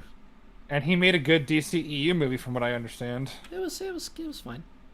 It was good. It was a fun time. Characters, again, like the characters, it's always like the character thing are really good, but like the the plot is blah. I hear the plot's not good, but it's the characters that carry it. Yeah. Well, it's actually similar to like No Way Home, where all of the characters except Strange are good. In Suicide Squad, all of the characters are really good except Harley Quinn. Well, of course. I want Harley Quinn to go away for like 10 years now. She's a fucking curse. No one can write her well. Yeah, it's interesting. I mean, she was done pretty well in the Arkham games. I'll give her that. Oh yeah, but like they have the animated series to go off from with that. True. To be fair, I mean, you're right, but they have the established character from the animated series that they're trying to emulate. I mean, they're trying to make her with all of the other iterations of her, but yeah, they're trying to make her DC's Deadpool, basically. Yeah. God, they really tried in Birds of Prey. Fuck, that shat on itself quick. Yeah, I don't want to talk about that. Just enjoy staying alone these days, but I love that the shows and movies are so connected. They're not. We've been through this. They ignore each other constantly. Yeah. Like, that's another criticism that's also talked about even with fans. Like, why the fuck doesn't this person show up in this movie to help out? Like, why wouldn't yeah, the Avengers or some of the Avengers come in? I mean, they're in New York. Why wouldn't Spider-Man be there? If I may go on if I may go on another Dark Tower tangent, if you don't care. Oh goodness, no, go for it. Like I found myself like constantly going and looking at different like trying to be careful to avoid spoilers, obviously, but like looking at the wiki for certain things because like all of Stephen King's stories are in one way or another connected with one another. Like the Stand is part of the Dark Tower universe. Cujo is Salem's Lot. Salem's Lot. Pet Cemetery is like 6 degrees separated, basically, and like all these people and all these characters and all these events are all intertwined to a certain extent, and they're all like flowing in the same direction and interweaving with one another essentially, and it's like it's done so goddamn well. Like man, like yeah, there's like. If there are any continuity errors, I haven't noticed any, and it's multiverse stuff done right because like there's a part where the characters in the Dark Stand, they go through the universe that the Stand took place in, and it's just it's one of those things where it's like when you have all of these complex elements for all these different stories and you connect them together well, it really does create an entire world, an entire universe that you can go back and say, oh, okay, how is this linked with this? How did this person end up here, and stuff like that. And it's like it really contributes to the journey, you know what I mean? Yeah, it's probably even more impressive with that because like Stephen King stories are so like diverse and random with different like tones and genres that it'd be how can you interconnect these, and then when you do but like with Marvel it's supposed to all be the same, all in the same world and same kind of tone and like similar genres like action adventure with some fantastical elements, and they still fuck it up and they still don't try and interconnect things and have crossovers. And yeah, and like another example is like one of the main antagonists of the Dark Tower is Randall Flagg, and we first see Randall Flagg in the Stand as like the big villain, but then he shows up in the Dark Tower and he has this weird ulterior motive where he's trying to stop our characters from getting to the Dark Tower, and why could he be doing that? What was he trying to do in the Stand? And then he shows up in this completely different novel that's about like kings and queens in a medieval monarchy, and he's trying to overthrow a kingdom, and you're just sitting there like, what is this guy trying to do? There's like I don't know, man. It's like I said, multiverse stuff done well. It's and then you compare it with this when there's a giant tentacle creature rampaging through New York and Spider-Man is just at home in bed or something. Yeah. It's just like, oh, thanks, guys. I love this. Oh, man. And we all know why Doctor Strange didn't get involved in WandaVision. Yeah. Kevin Feige doesn't like white men, so. Yeah, he doesn't want a white man messing with Wanda's story. Oh, I'm sorry, Kevin, but, you know, it makes sense. Sorry, Kevin, but it makes sense logically, so fuck you. Yeah. I love that the shows and movies are so connected. Back in the day, if you missed an issue of the comics, you were kinda in the dark and there weren't any wikis to get you up to date. So I guess I'm saying... that actually depends on the era, I was gonna say, because a lot of comics have, like, similar to TV shows, like a previously on. Well, no, because a lot of comics back in the day they were one and done. Yeah, issues, standalone. Yeah, they were like maybe had some like running threads that would culminate in a big story, but like they were pretty much just like if you missed issue 20 of Batgirl, let's say, and you go to 21, you didn't really miss a whole lot if you at least had somewhat kept up from the beginning.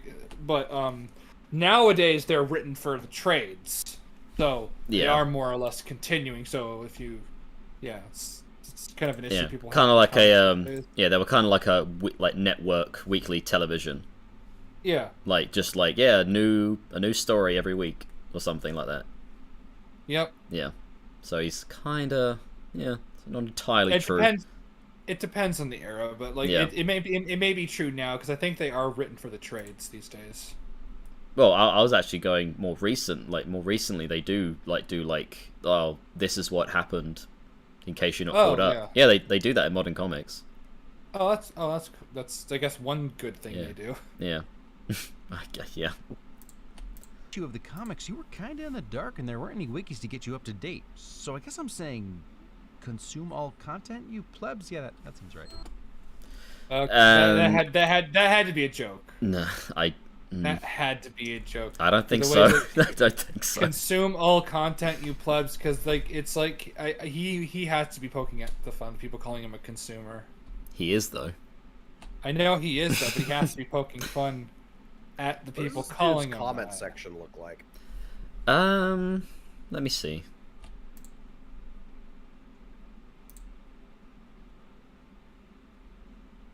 Doctor Strange possessing his own dead body from a different dimension while cloaked in the souls of the damned is the most Sam Raimi thing to ever exist, and I love it so much. Never mind, I don't want to first comment. You're like, no, yeah. I'm done. Yeah, no. Yeah. Thoroughly black-pilled. Oh, this comment just informs the whole reaction, doesn't it? Just because someone stumbles and loses their way doesn't mean they are lost forever. Is fan service in a movie literally based in fan service, and yet it still choked me up in the theaters. Mm-hmm. Oh, that's... I'm sure it did. Yep, I'm sure. Yes, I'm sure that even though the line has literally so much less meaning... Oh my god, look at this bottom one. For those wondering why Wanda turned evil, it takes years to work through trauma. So even after the events of WandaVision, she's mentally vulnerable. Oh, yeah, mentally vulnerable, like how those people in that town were vulnerable, and she took advantage of them and made them her personal meat puppets.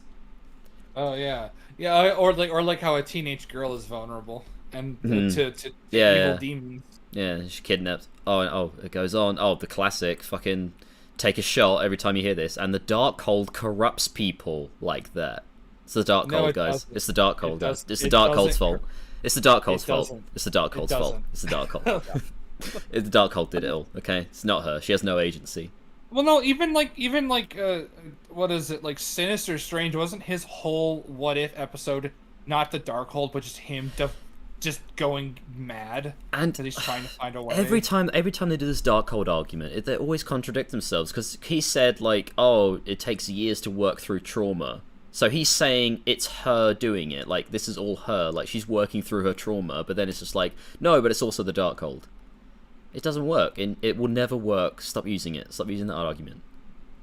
It turned a non-sentient robot into a sentient one bent on... What? Wait, what? What are you talking about? What robot? Are you talking about Ultron? It turned a non-sentient robot into a sentient one bent on world domination. What are you talking about? Tony, no, the internet did that. Yeah, Ultron ran on 4chan and Reddit and was like, the world needs to be destroyed. Which, to be fair, most relatable Marvel villain. Yeah, it's fair enough. Fine. I mean, I don't frequent those websites, but I'm fine with it. You can kill me. Is that what it's Is that what he's referencing? Ultron? He would have to be referencing Ultron. No, there wasn't the Darkhold, you fucking moron. It can't be Vision either. It was Tony. Yeah, well, not Vision. Yeah, it was Tony Stark and the Mind Stone. Yeah. What the fuck? I have no problem believing it could revert her back to the bargaining stage. What? What, the Dark? The Darkhold. I can't read stupid for too long. I'm just, my brain's gonna get frazzled. Now let's listen to stupid. Yeah, let's watch and listen to stupid. Oof, on the mid-head stroke cut to one. Oof, so sad. Oof. I mean, that would be a good scene in a better movie. I mean, it's fine. It's about like it's it's the obvious choice for like, filmmaking, like hard cutting. Into juxtaposing one thing to another, like this, like stroking your high music, and then cut silence, and they're sleeping and sad. It's fine. Mm-hmm. It's fine, whatever. She's sad because her fake kids aren't real. Wanda waking up and all the warmth and light being sucked out of the room. Given the choice between the archer with the mohawk or one of the most powerful magic wielders on the planet, it's an easy call. Always appreciate when they acknowledge things like this. What, always appreciate it when they insult their superheroes for no reason? Hawkeye, Hawkeye could have been useful in some capacity. You don't think Hawkeye could have shot an exploding arrow or two into Shumagorath's eyeball with ease? I mean, like, in this, if this happens after Hawkeye, doesn't he have like Pym particle arrows now? Yeah, he does. Yes, he does. So like, yeah, he could have shrunk it as well. He didn't. Yeah, he shrunk it. Well, no, like, isn't Hawkeye retired now though? I think he's like actually retired now. Okay, then just say that he's retired. Yeah, not be like, well, if I had to choose between that fucking archer with the mohawk. Wait, but he doesn't have a mohawk anymore, so I don't know why. You could have had a good character moment where he was like, well, I'd ask Clint, but he's retired and content with where he is in his life, and I don't want to take that away from him. Yeah, and he's like, oh, and several bug-themed superheroes. Like, Giant Man. Ant-Man is really fucking useful, and he's like pretty intelligent, even though he's not been written intelligently lately. Yeah, and of course with Scott, you would also come with Hank, and you'd also have Hope, the Wasp. Hope. Yeah, you have Hope. No, but they're bug themed. That's silly. And then Spider-Man is kind of OP. He's very OP. He's very OP. Yeah, like. In terms of where he is in the pecking order of superhero power levels, he's actually quite powerful. Yeah, he is. Then there's also... Well, Hulk's around. He is. Hulk's around. Hulk is around. Yeah, smart Hulk. Shitty Hulk. Why don't you go to New Asgard and maybe try and find some mystics there that could help you, that have maybe more knowledge about stuff than you do? Yeah. No. No, it's Doctor Strange movie. It's Wonder movie. No. Maybe try and find. No. Well, I was gonna say Captain Marvel, but no. No. Go away. Yes, you're powerful, but no. Oh, did you hear that in her new movie she's gonna be married to somebody? Apparently. I know, to a man. Isn't that crazy? I know. As long as she stops, she doesn't have her fucking dyke hawk in the next movie. I think aesthetically she might look better. You can't say that.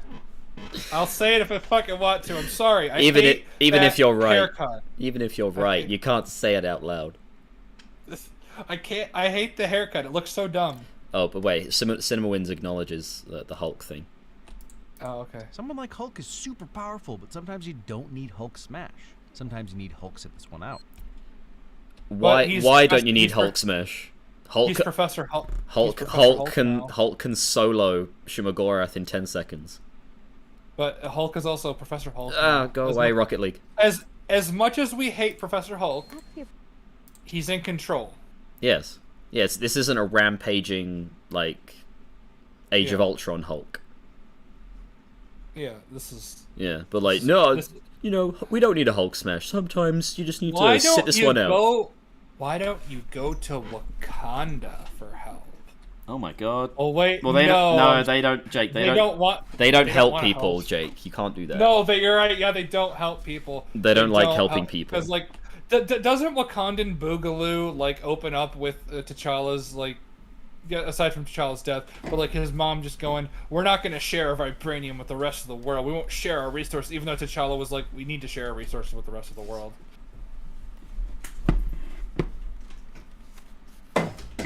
Yeah, but no. The MCU is dead. Brought America here. You never told me her name, did you? I sort of hate the I didn't tell you their name reveal trope. I just always have a hard time buying it. You can't keep up with the conversation, really? But the fact that Wanda says this excuses it for me. I mean, he was like on a good roll saying like, yeah, this is dumb. Like, why would you like do that? Like, oh, you didn't tell me her name. No. Oh shit. but apparently, But Wanda should know this. well, this part excuses it for him. Apparently, I don't care if it excuses us for his incredibly low standards. What I'm talking about is like Wanda should have been expecting this, so she should have had a script ready. no, because You know, the hex was the easy part, the lying. Not so much. She does not like lying. You oh, that's fine. See, it works now. It makes sense. No, it's not that she doesn't like lying. It's just it doesn't imply that she doesn't like it. Now- It implies that she's not good at it. Child murder, on the other hand, she's Yeah, a-okay child- with, but lying? Yeah. How? No, I'm not gonna lie. I'll kill a kid for my own I also like. selfish needs, but I'm not gonna lie. So does she just lives in this decrepit forest that's all red and awful and shit, right? Mm, This is where she lives now. yeah, It's so fucking dumb. in the red It looks dimension. so. Yeah, it looks so cool. It looks so cool though. Oh my god. Yeah. Wait, Doctor Strange didn't know it was a hex either. Okay, he couldn't like detect it or anything. All right. No, because he's shit. Much. She does not like lying. You created them using magic. That's what every mother does. What an epic and No. heart-wrenching delivery. No. What an epic No. delivery! Epic. No, you okay? So Oh, it was an embarrassing line. It was shit. you don't create children with magic. You create them with semen and an egg, and then they grow inside the mom. You create them by having a hot rumpy pumpy. No, Like, it's that- great. It was epic. It's not magic. Fuck off. I hate you for saying that. That's what every mother does. I'm just gonna deflect your comment. Why don't you go and try and find White Vision? He might be scared and alone, and he might Nah. actually help you with your trauma. Yeah. Why don't you go find a real human husband and have a baby with him? Too much work. But Yeah. why don't you go and just get artificially inseminated? I Yeah, don't know. Wanda's just like, can I use magic? She's like, well, no, you have to do the business with him. He's like, ugh, fine. Her sacrifice would be for the greater good. How can this be for the greater good? Also throwing. It's like the only good thing in this video. Yeah, how? Well, first off, for the greater good of what? Your selfish need for kids. Well, okay? Wanda is like trying to throw. I mean, the movie is like saying, yeah, she's throwing Doctor Strange's reasoning back at him, pointing out his hypocrisy. Basically, she says that she's an interdimensional being. She's not a child, so like, getting rid of her would be safer for the multiverse. But she is a child. She's just a child. Yes, she is. They're not mutually exclusive. She can be a child and an interdimensional being. But yeah, she's just trying to use some fucked logic to be like, oh, I have to kill her. I was like, oh, so you're just gonna kill her and then that's it? You want to save the multiverse? Well, no, I want to take her powers myself. Oh, I see. So I can travel to other universes and cause incursions. And like, Yeah, and but be a because- danger to the multiverse myself. Like the whole inclusion of incursions was, well, first off, it's retarded. But like, if you bring your kids to your universe is gonna probably Yeah. be destroyed because they're there, and vice versa if you go there. Yeah, So well, it doesn't really matter. well, it's what funny- you do unless. Well, it's funny because she won't know that until she does it, and then she'll be like, "Oh fuck, incursion." What? It's like, and I know she doesn't know that, but like, it's just. No, funny. I'm just saying it would be funny because like, ugh. And it's funny that Strange, again, we're jumping ahead, but it's funny that Strange doesn't try and tell her this after he finds out what incursions are, Why and don't the be like, Illuminati Wanda, tell her? if you go through with this, even if you get what you want, like, your children will die, you will die, everything will die because incursions. But no, it just doesn't. No. No, well, no. Then she'd probably just go, "Oh well, let's go to another universe. They're infinite amount. We'll just keep moving." Yeah, she'll probably be like, that's fine, as long as I get to die with my children. It's like, oh, and then you kill everyone else. It's like, oh, sure. wow, fuck you. Ponytail Strange's logic right back at him. No, it's not. You see, I told you, even he said it, like, that's what Wanda's trying to do. but it's not the same. It's not. Yeah, it's not Ponytail Strange's logic, because his logic was he's doing it to save the universe, the multiverse. She's doing it because she wants to hang out with her fake kids. You are not the same. We are not the same. Break the rules and become a hero. I do it, and Oh, I here we become go. the enemy. That doesn't seem fair. I'm more sympathetic to Wanda in this movie than most. And it begins. Oh boy, but breaking the rules, like, no, Strange broke the rules to save the fucking universe. Shut up. Thing is, he flips back and forth, because he almost says, like, a smart thing, but then he continues to be, like, shit and simp for Wanda. Oh. But, well, anyway, I'll let you listen.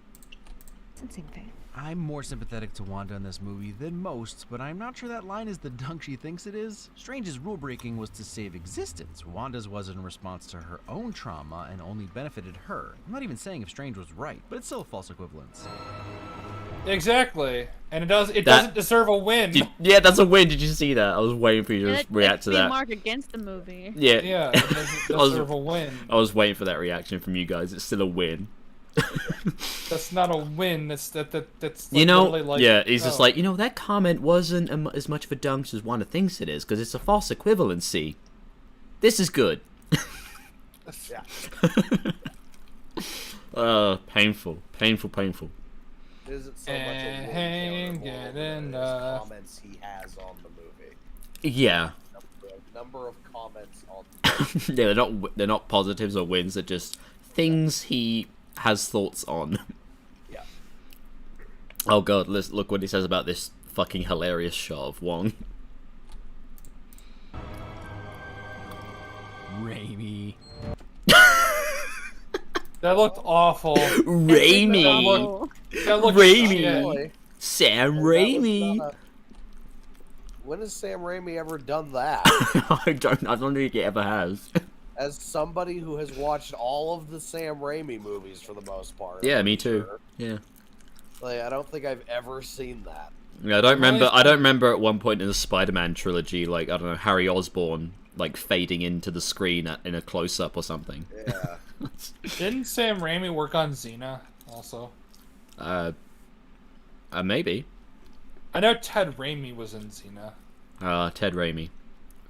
Yeah, Ted Raimi, his brother. The legend of Jock. the Quarry fame. Yeah, Jocks. He was Joxer. Not him. Not that guy. How excited are you guys for Devil and Me? More excited the more we have to wait, to be honest. Yeah, I know, right? Yeah. Yeah, I can't. I actually got more excited when you said it's possibly the worst one. Yeah. I can't wait to like have the option to kill myself and then select it, then shoot myself in the head and survive. It doesn't work. Yeah. Then it doesn't work. Or fail. I think that fail all the QTEs. I think that's saying something though, because I think that this is probably worse than Little Hope. Wow, really? Yeah. It's oh yeah, I don't. Now I haven't played Little Hope. Little Hope is such a low bar as well. It really is, man. It really House is. of Ashes is also really bad. House of Ashes did have like some funny shit in it though. It did. House of Ashes, I will say that House of Ashes had some redeeming qualities. I don't care what Dan says. I'm still holding that The Quarry is the best game they've made since Until Dawn. I mean, yeah. Am I wrong? Oh no. obviously we're comparing like dog shit to horse shit, but yeah. No, I can agree. I can agree with that. Yeah. But choices matter. Choices matter. Choices matter. All right. There aren't even any QuickTime events in Devil and Me. Really. Are you fucking kidding me? There's like a few, but like, there's not very many. It's gonna be great. It's gonna be great. Okay. All right. Blah, blah.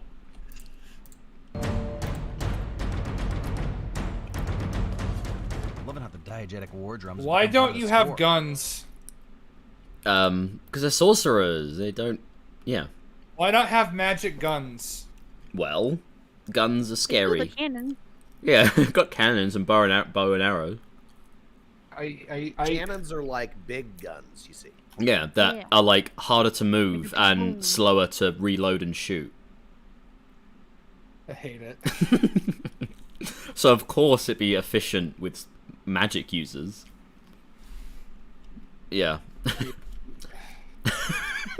It reminds me of Wakanda. It's like, why do you have spears? Yeah, exactly. Why- Yeah, fucking bow and like sorcerers who use bow and arrows and cannons from like fucking like ships, and the most advanced, technologically advanced society in the world, worth trillions and trillions, use spears.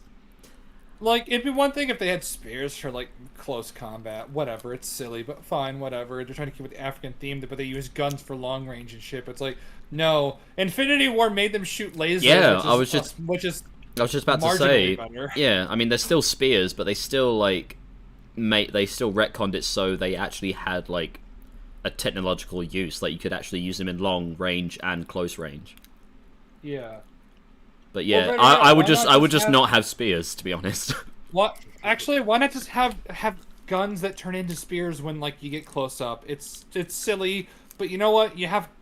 It's like shows like, oh, we have the technology to do this, whatever. Or just have like guns, like standard laser weapons, and then for close range have a laser knife, because those are a thing now in Black Panther 2. Like, one of the bald lady soldiers has like these 2 laser knives. They're really small, but they're like laser knives that like electrocute you and you can stab people, I guess. So use that. I don't know. I don't know.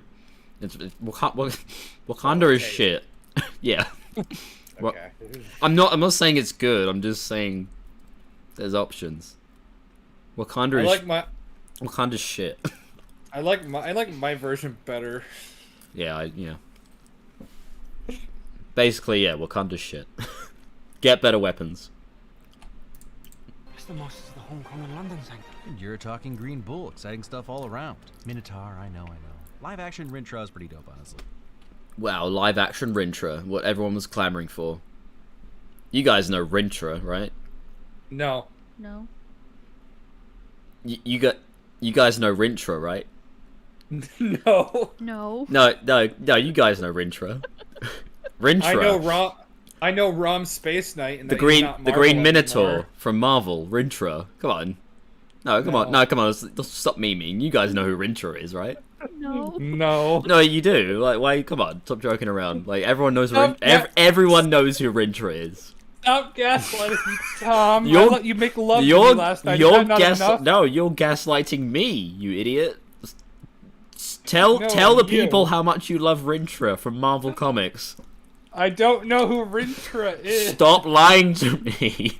I'm not lying to you, Tom. You're lying to yourself. Well, you might be right about that, but... Alright, fine. I'll let you off. I agree with CinemaWins. Live-action Rintra from Marvel Comics is pretty dope, honestly. He looks okay. What does he do? He's, So anyway. He's a bull. Sorry, Minotaur. He's green. And he's a sorcerer, because he's here. But does he do anything useful in the movie? So anyway. No, he doesn't. No, he's there. He's there for literally this comment, like what CinemaWins is doing. Oh, that's Rintra from Marvel Comics. That's why he's there. Because everyone knows Rintra. Yeah. Which you guys know Rintra, even though you're lying to me. You're saying you don't.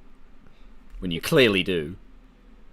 Didn't even know his name till now. No, there's more of that lying going on. Love it. I blew a hole through the head of the man I loved. And it meant nothing.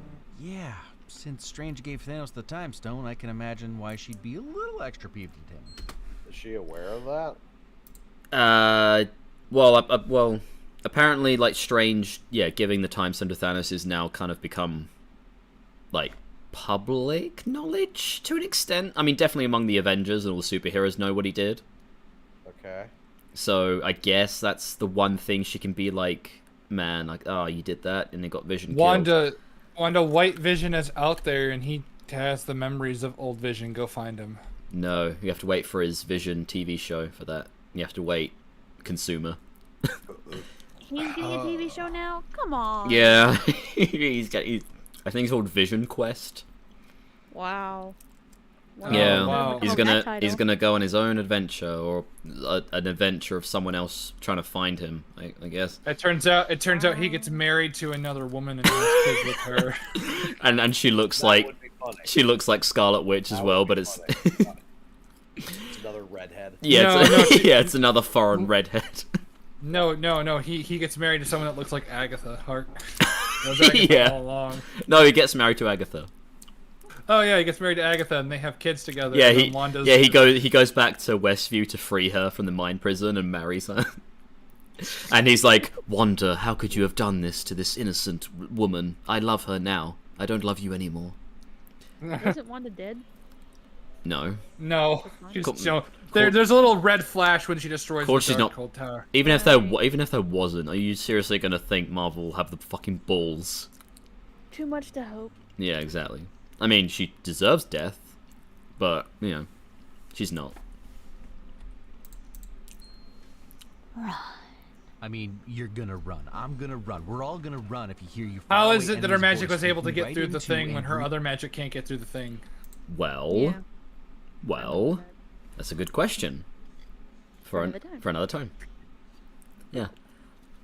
Why is it that bumping into these people stops their concentration or not stops their concentration, but stops the magic beam? And then why don't they put it back up once it goes up? I pondered this very question in my video. It's a good question.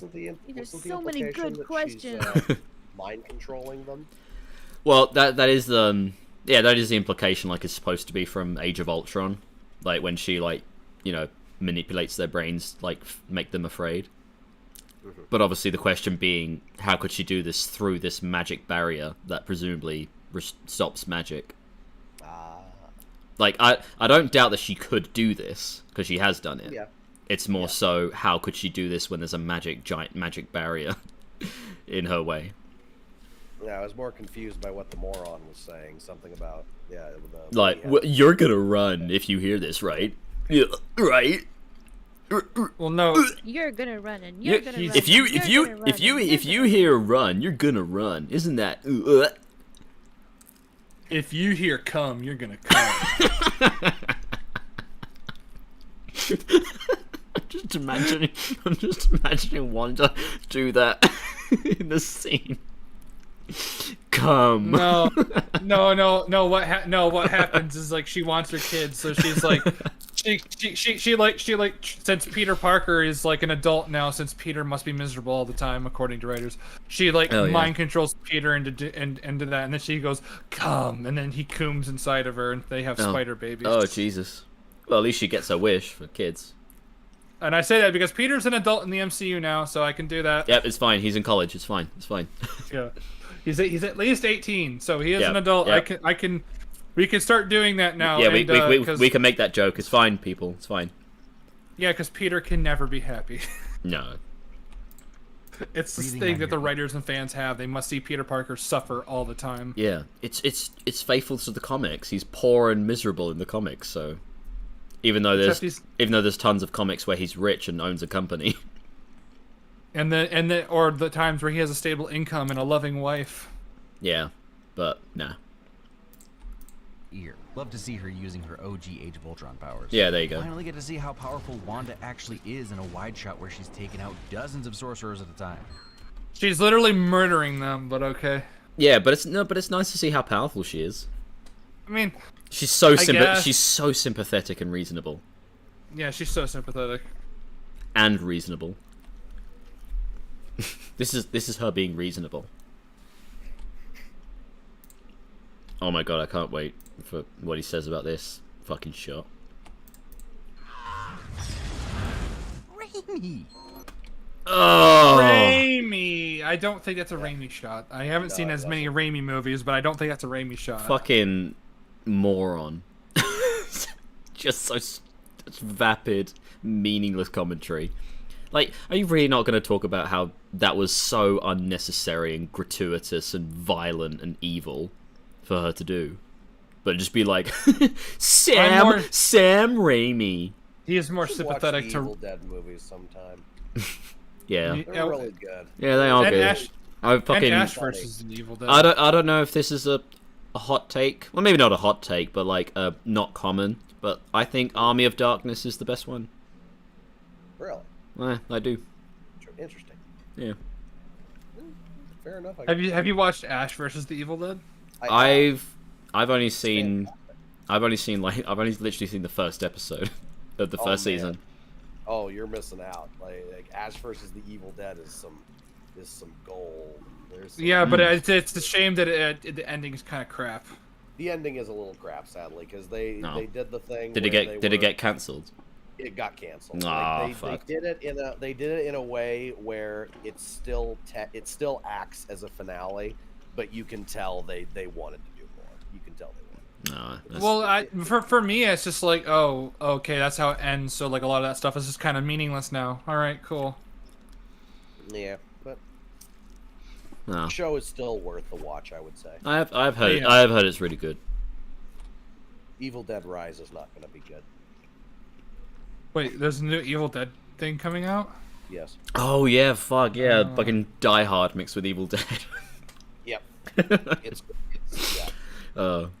Bruce Is Campbell's not going to be in it. Oh well, Oh. I'm out. I'm not watching it. Evil Dead 2013 was okay. It was okay. fine. Yeah, it was fine. For a horror movie remake, it's it's up there. Like one of those. It's a movie I wouldn't watch again. You know. Yeah. I get that, but it's not awful. No, it's not. No. Yeah. See that? You want to freak someone out? Music boxes. Even the Scarlet freaking Witch, who's about to do this, gets freaked out. Does she get freaked out? Does she though? Oh. No, very worthwhile commentary. You want to scare someone? Play Music Box. Yeah, I'm just quivering in my boots. Why didn't you throw her in the dark dimension with Dormammu? Shut up. No. That's not allowed. Oh, I can't wait for him to talk about the sling ring fucking disappearing from existence for no reason. About to do this, gets freaked out. And there's Wanda's reality bending power showing up. I didn't even notice his slingy disappearing in theater. It's Wanda's reality bending powers, of course. Yeah, there you go. Listen, yeah, but if she is able to do that, why isn't she just using her powers to kill them?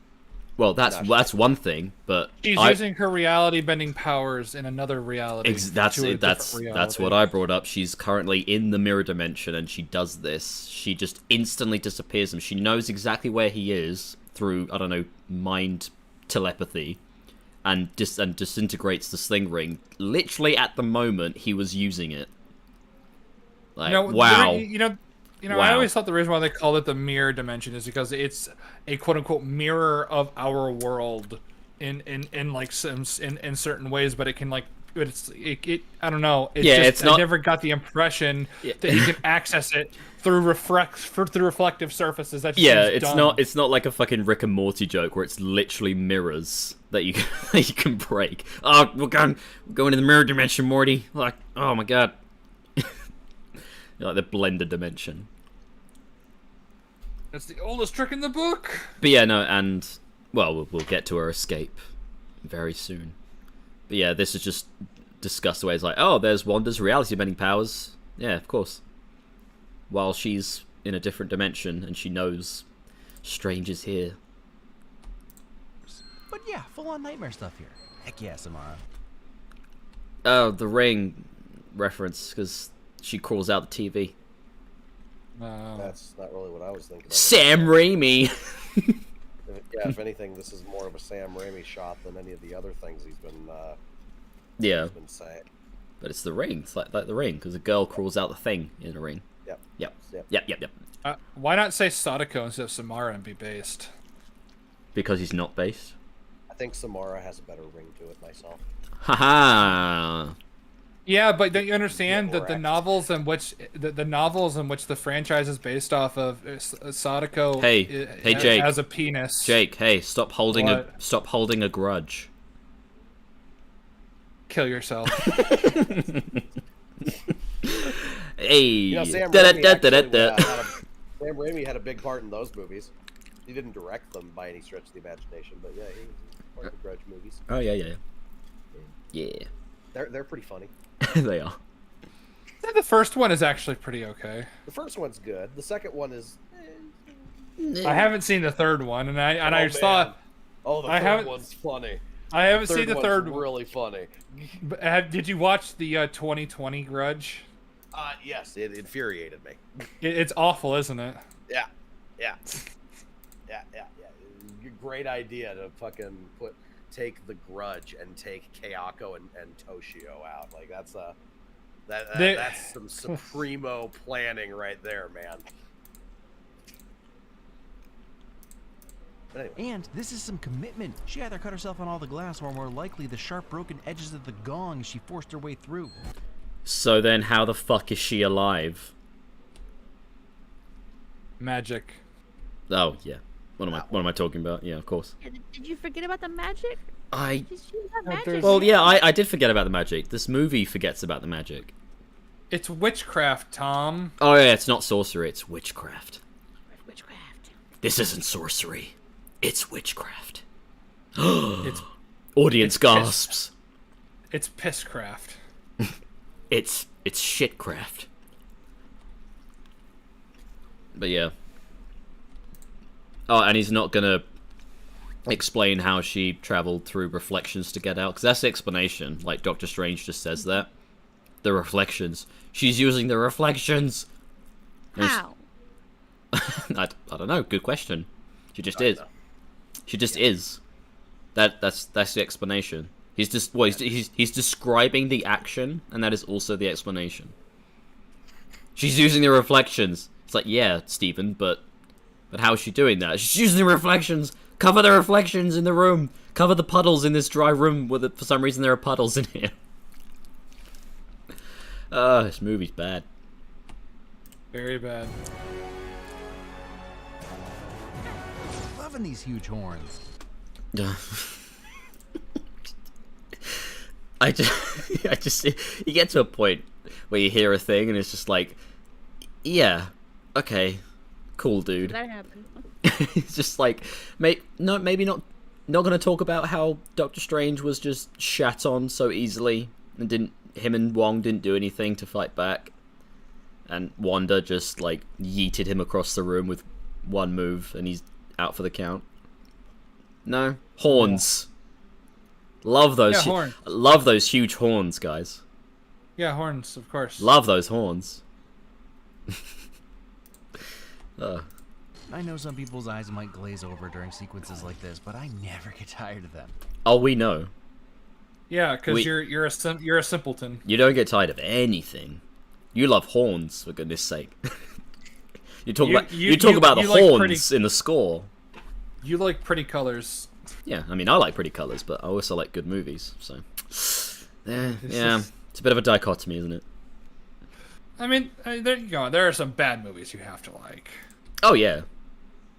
Yeah, Batman, Robin. What this man looks like in my head, and I'm pretty sure I'm like at least 85% accurate. You can just generate what he might look like in an AI thing online. Yeah. Just type like some kind of AI thing that generates what YouTubers might look like. Type in CinemaWins. If he ever does a face reveal, I'd be curious to see it because I'd be interested to see how accurate I am. Yeah, we can make that, like, we could stream that event. We could all get together and gather around for his face reveal and see if you were right. I'd be willing to bet money that I'm pretty on point. Oh. Well, I have no reason not to believe you. Yeah. Show me every single universe. Live in Tribunal Heads, B-World, Dinos, and Comic and Paint. Hydra World? Give me a show that covers every one of these, please and thank you. Oh. No. So, you know that comment where you were curious if he was joking or not when he said, like, consume all product, you plebs? That was just the most consumery fucking comment he could have made. Give me a TV show about all of these random universes right now. Just make them. Give me a show about B-World. I want to see B and Paint World by Marvel on Disney Plus. You see what I'm talking? You see what I'm talking about with shit like this, like his channel specifically, and I'm willing to bet that actual fans also have these kind of thoughts, unironically, like, oh my god, I hope we get not a Netflix, a Disney Plus show about some of these multiverses. Oh, look at that. What was that? Paint World? Do you think we'll get a show about Paint World? I hope so. Shovel more shit into my mouth, Disney. Humanity could have done such great things. Yeah. Speaking of that, I've actually been randomly, it's been recommended to me, I don't know why, but I'm thankful for it. I've been watching these old videos of all like the old Disney musical movies, like with comparisons of the actors recording, like doing the voice acting and along with the actual movie. And it's really fun to look at all these good movies and how these people cared and they were having fun and making these good stories, and yeah, it's yeah, it was nice to see. Like I think the last one I saw was like Hercules, like the voice actors and the singers like singing these songs, and it's just like, oh, that's so neat. The live action one's coming out soon. Fuck. It's paid. Oh my gosh, it's the true Mysterio. But also, not sure how I'm gonna use it, but I'm stealing that line. Yeah. Okay. Oh, I wonder if he's going to comment on the fact that Doctor Strange is tortured this old man. Because that spell, that spell that he puts on him that makes him beat himself up. He said, yeah, America's like, how long? Yeah. Well, what they're about to say it. I'll just let it play. He'll stop in a few minutes. About 3 weeks. And if it was anyone else, I would be upset, but I know Ash can handle it. Just get that man a chainsaw. No, Ash is still a person. Well, it's not.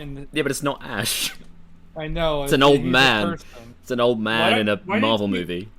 Why didn't you cast that spell on Thanos? It wouldn't work. Why not? I don't know.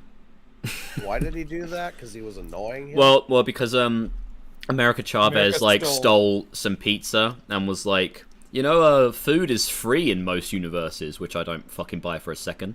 But then,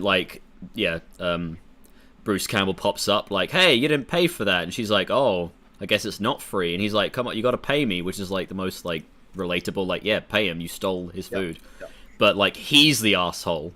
And Doctor Strange is like, come on, relax. And then he's all like, hey, Pizza Papa always gets paid. He's got to pay me. Oh yeah, and then he's like and he says he's like a fake Doctor Strange. Like he accuses him of stealing Doctor Strange's costume from the Strange Museum. And he's like, hey, what are you doing with this? And he's like, hey, how about some mustard? And he tries to spray mustard on Doctor Strange, but then Doctor Strange is like, nope, magic. I'm gonna make you beat yourself up. Okay. Now, if this movie wasn't retarded, because Doctor Strange should know about the multiverse, because the multiverse was a thing, regardless of what Loki wants you to believe, he could potentially just go, hold on a second, pull out his wallet, and maybe, like, pay him? Try and... well, no, not just pay him, but, like, maybe, like, he's, like, looking around trying to figure out what universe it is, so maybe it might have a different set of currency, and maybe he manages to guess it, or whatever. Yeah. I don't know. Something. Add this old man to the list of people who are unnecessarily tortured by the supposed superhero. Yep. Yeah, but he shouted, so he's the arsehole.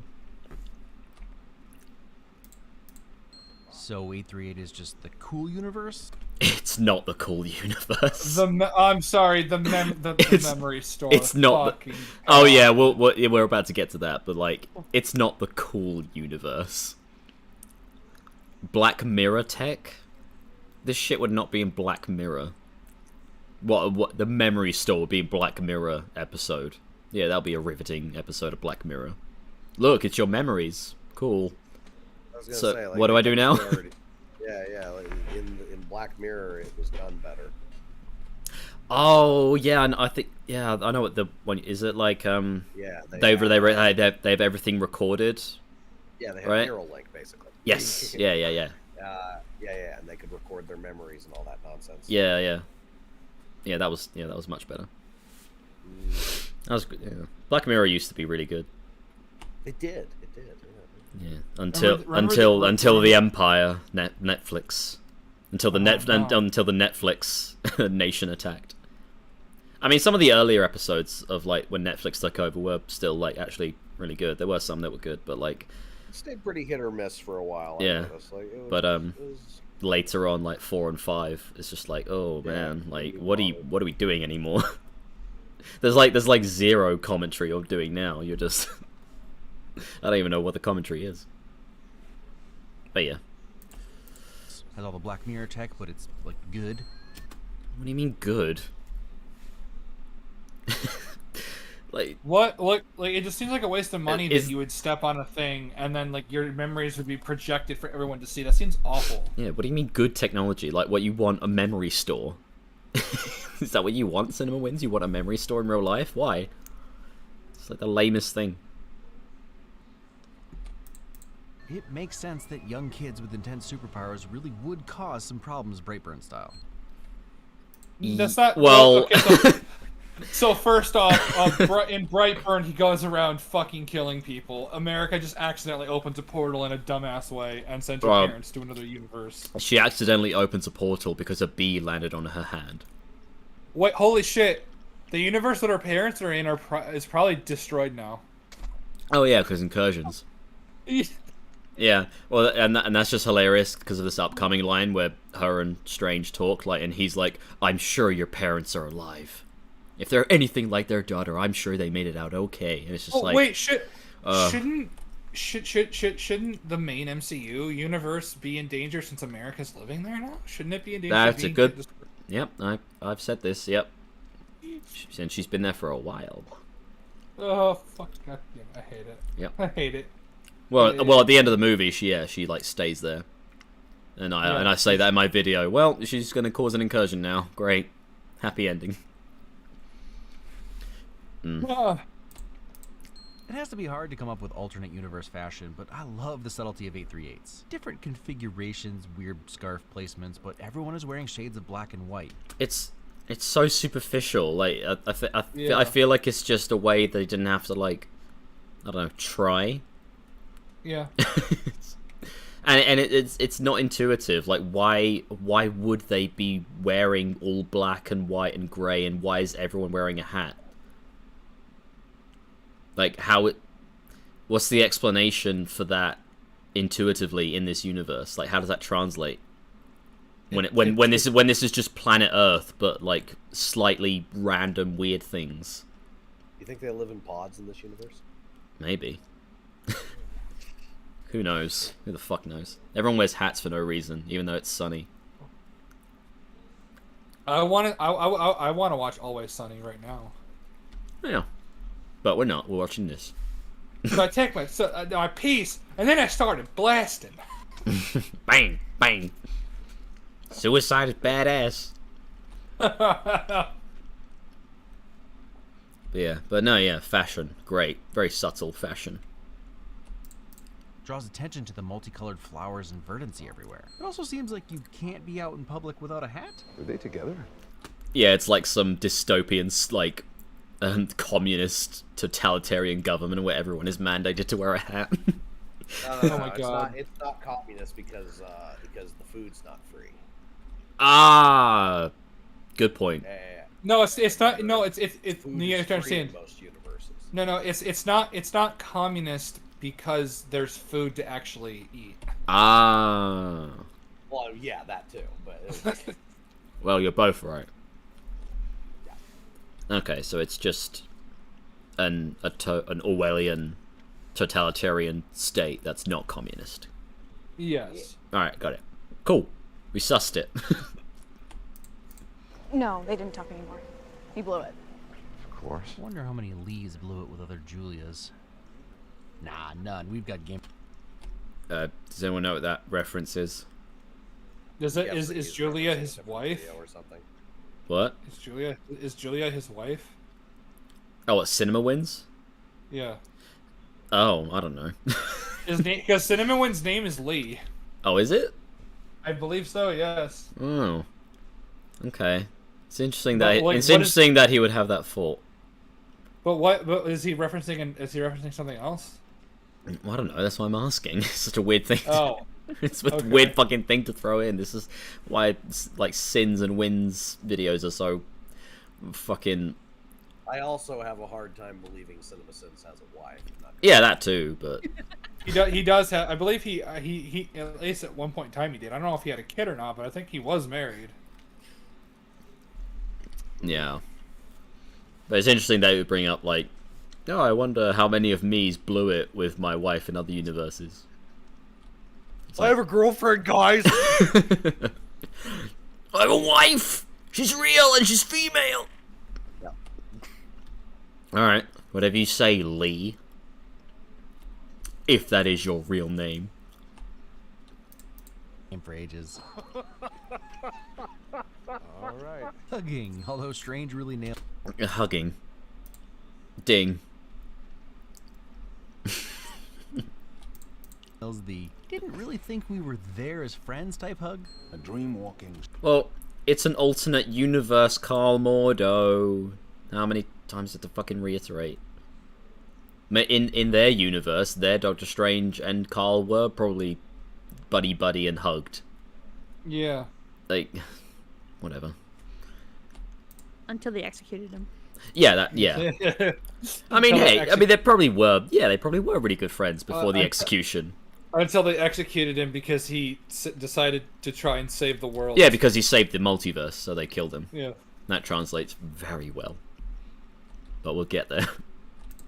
Sorcerer projects their own consciousness from their universe into another, possessing the body of an alternate self. I like that the Raimi crossfades here can be just that, Raimi's stylistic choices. Or it could be the drug slowly kicking in. And or it could just be a random visual thing. Yeah. They've done this in other Marvel movies. Yeah. What are you talking about? Also, Sam Raimi. No, this is not Sam Raimi's movie. Well, I don't think those fades like are really Sam Raimi-y, to be honest. No, like I said, these are things that I have seen them do in other Marvel movies before. Yeah. This is not this film. No. This film is. I mean, this film is uniquely bad, but it's not unique. Yeah. And for me, drifting off into a drug haze would definitely be accompanied by 90s jam band rock. Okay. More monster vision, which is always fun anyway, but this time it's the point of view of a hero who's now a baddie. And Not a hero. No. I get that he said who's now a baddie, but yeah. This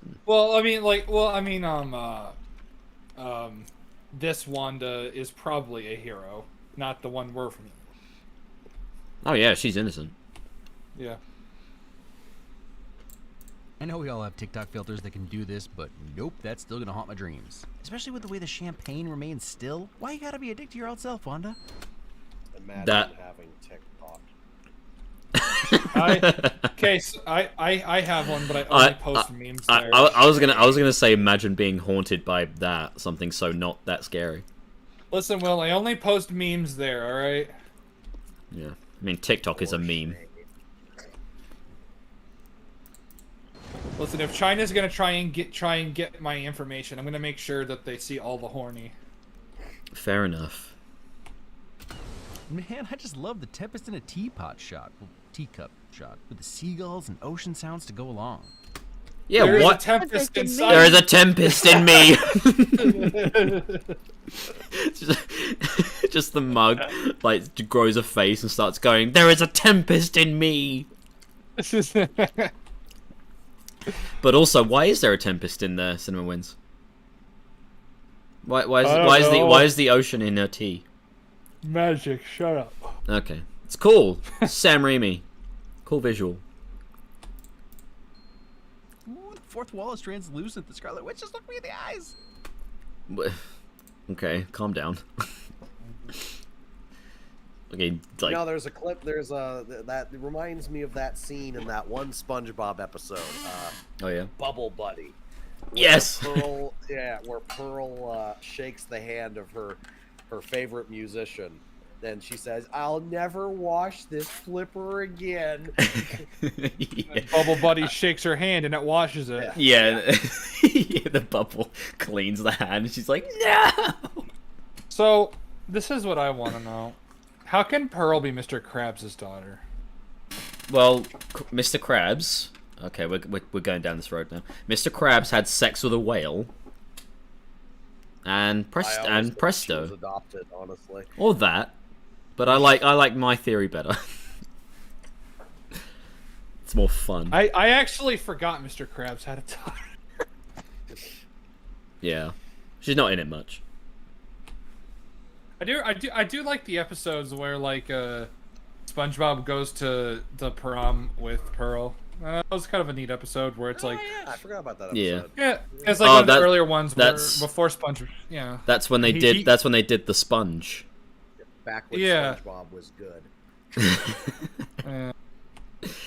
Yeah. Well, then you take your leg and you stick it in the air.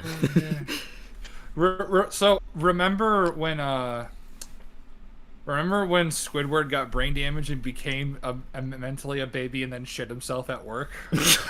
I don't think I saw that one. I think that was. I don't remember that one. I think I had stopped watching by that point. Yeah, it's called Squid Baby. Squidward gets brain damage and regresses to the mentality of an infant Okay. while working. Okay. I don't remember that one.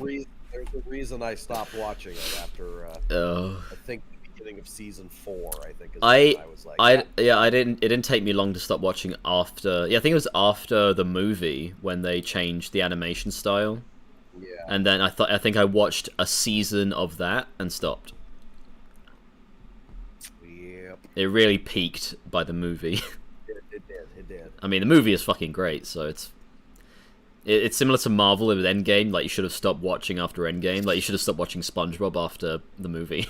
Well, I'm pretty Did sure you that, did the you movie was did you actually watch? meant to act. What? Yeah, I was about to say, did you watch the fan made episode 1 of the SpongeBob anime? No, Yes. Yes. It's like, there was once the ugly particle. Yeah. But I'm pretty sure that the movie was actually meant to act as a series finale, but then Nick It was. like, yeah, but we make way too much money. Yeah, but this is SpongeBob, and yeah. Yeah. Yeah, well, that makes sense. Because like the movie is like the natural endpoint where SpongeBob becomes the manager. He's no longer making minimum wage. Yeah, he's no longer a kid. He's a man. Oh, shaman. Oh, shaman. Oh, great movie. Mom? Mama. Yes, sweetheart. Like I said, you'll find me to be a Wanda apologist in this one, and I love how Elizabeth Olsen fights with herself here. Yeah, you're an apologist for someone who commits like murder and atrocities. You're so easily manipulated. It's hilarious. Like, just like you hear a kid like her, just because Elizabeth Olsen is good at acting, you're just like, oh, I feel so bad for Wanda and her not kids.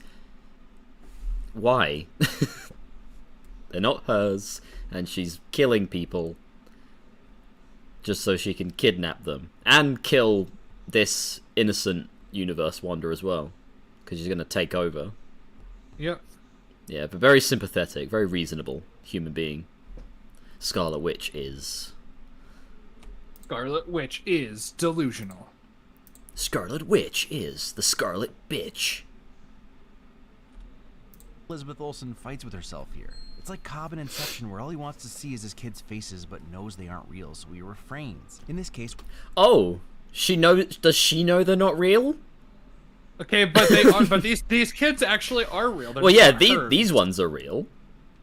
But hers, that one she made, because she made them, aren't real. No, Yeah, but these ones are real, but also aren't hers either. It's just, I'm comparing this to Inception. It's like, fuck off. It's been a while since I've seen Inception, so I didn't like it when I first watched it, but I was like 17, so you know, take that with as you will. You just didn't get it, okay? I actually didn't get it at the time. I didn't get it. I don't blame you. A lot of people didn't. Because it was a bit confusing. Yeah, a little bit.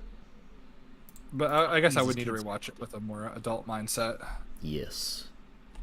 faces but knows they aren't real, so he refrains. In this case, Wanda knows she has some crappy stuff to do still, and you can almost see her telling herself, okay, I'm just gonna murder a few people, murder and steal the power from that girl, and then I get to be their mom, but before that I gotta do witch girl shiz. I just gotta murder this and murder that. I'm a Wanda apologist for committing horrible crimes. I love how like unapologetically casual he just says all of that, and still finds time to say, I'm a Wanda apologist. I sympathize with her. Just gonna murder these innocent people for no reason. Like, how does it benefit your goal in any way? Because every comment he makes is self-contained with one another. None of them overlap. No, there's no consistent thought process here. It's just it's just like you said, they're just comments, just individual comments, not connected to each other. What I was thinking about at the time. Yeah. Jesus. Ocean man, take me by the hand. Either way, her trauma is deep. It's not that deep. It's not that deep. It's really not. It's not that deep. Just because she has a lot of screen time devoted to it, it doesn't mean it's deep. It just means it's dragged out. She's not guts when he's having an intimate moment with Casca, like they're having sex, but he flashes back to when he was raped as a child, and then he like starts strangling her, but then he, obviously stops, and then he just kind of goes, "Fuck, I've ruined it. Fucking ruined it." I bet Hitler had some trauma. I bet he did. Yeah, I bet he did. Yeah, he had some deep trauma. Some deep issues.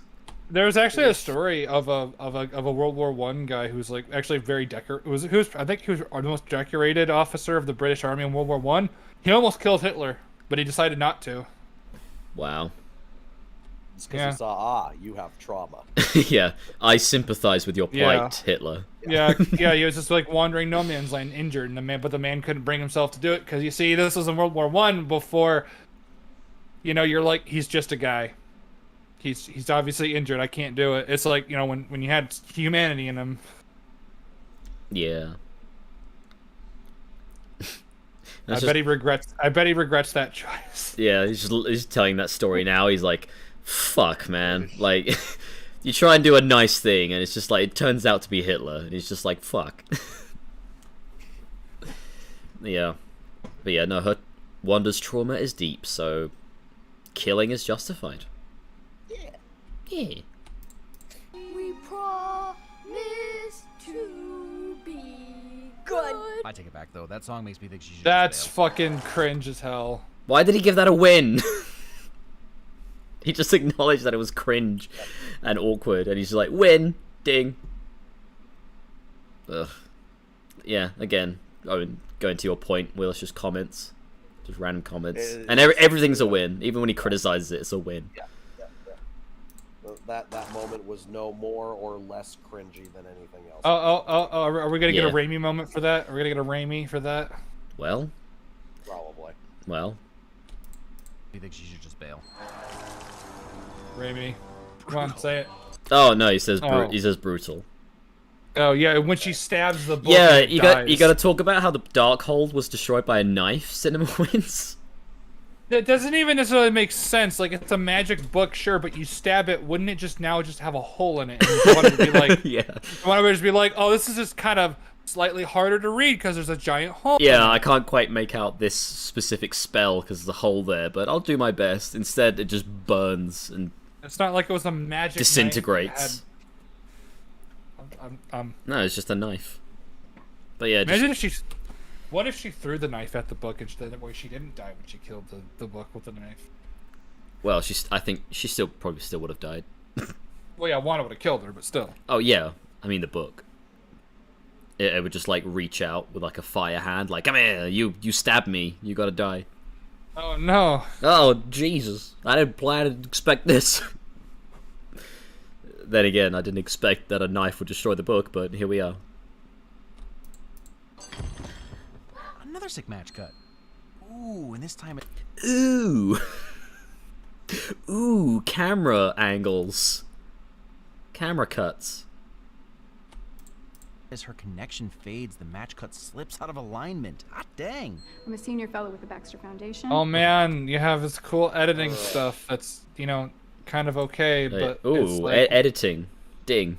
And, Elizabeth Olsen's arms were not in sync with one another between those two shots. Nitpicker. I know Reed is about to show up, but if you're a nerd and didn't have the cameo spoiled, that Baxter Foundation name drop would have set off some mind flares. I mean, yeah. Baxter. Well, it's like, oh my god, they're in the Baxter building. Oh my goodness. It's like, Yeah. oh, I know what that is. Don't you think that's kind of like spoiling the reveal then? Like, if you're a fan, yeah. Like, I don't think that's a positive as much as he thinks it is. Like, if anything, that should be like, oh, it spoils the reveal for existing fans who are aware of the Fantastic Four and their history and know what the Baxter building is. So when they hear that, they're like, oh, Mr. Fantastic is in the Illuminati. So it kind of like spoils or ruins the reveal. Yeah. If you already know, oh, she said Baxter Foundation, Mr. Fantastic is here. But yeah, no, ding. Reference. Comics. Let's get to the Illumawati. I don't know if he references that. It's a stupid thing. Why? You just brought it up. Why did he say that? Why did he say that? Like, ding. Yeah, ding. Win. Illumawati? Ding. Were we to each other in this universe? Not sure why he wants to know, especially since he's so happy. Honestly, love that he wears it on his sleeve. Oh, so do you like it or not? I mean, just because he's happy for his Christine doesn't mean he can't go. What is the relationship between the other Christines and Stevens in the multiverse? I wonder what that might. Well, have the been, reason he wants to know is because the theme is like trying to shove its way into the story. Like, oh, he's not happy. He has unrequited love for Christine. Oh, he's curious. He's like, oh, what were we a couple? Please say yes. Please say we're a couple. I love you. Yeah, maybe you can be my Christine. Please, I love you. Marry me. What? I didn't say that. Just makes it might make me sound like a boomer by saying it, but man, like, it's people emulate how these people act in these movies, and it shows pretty clearly with how just like No, you're right. They do.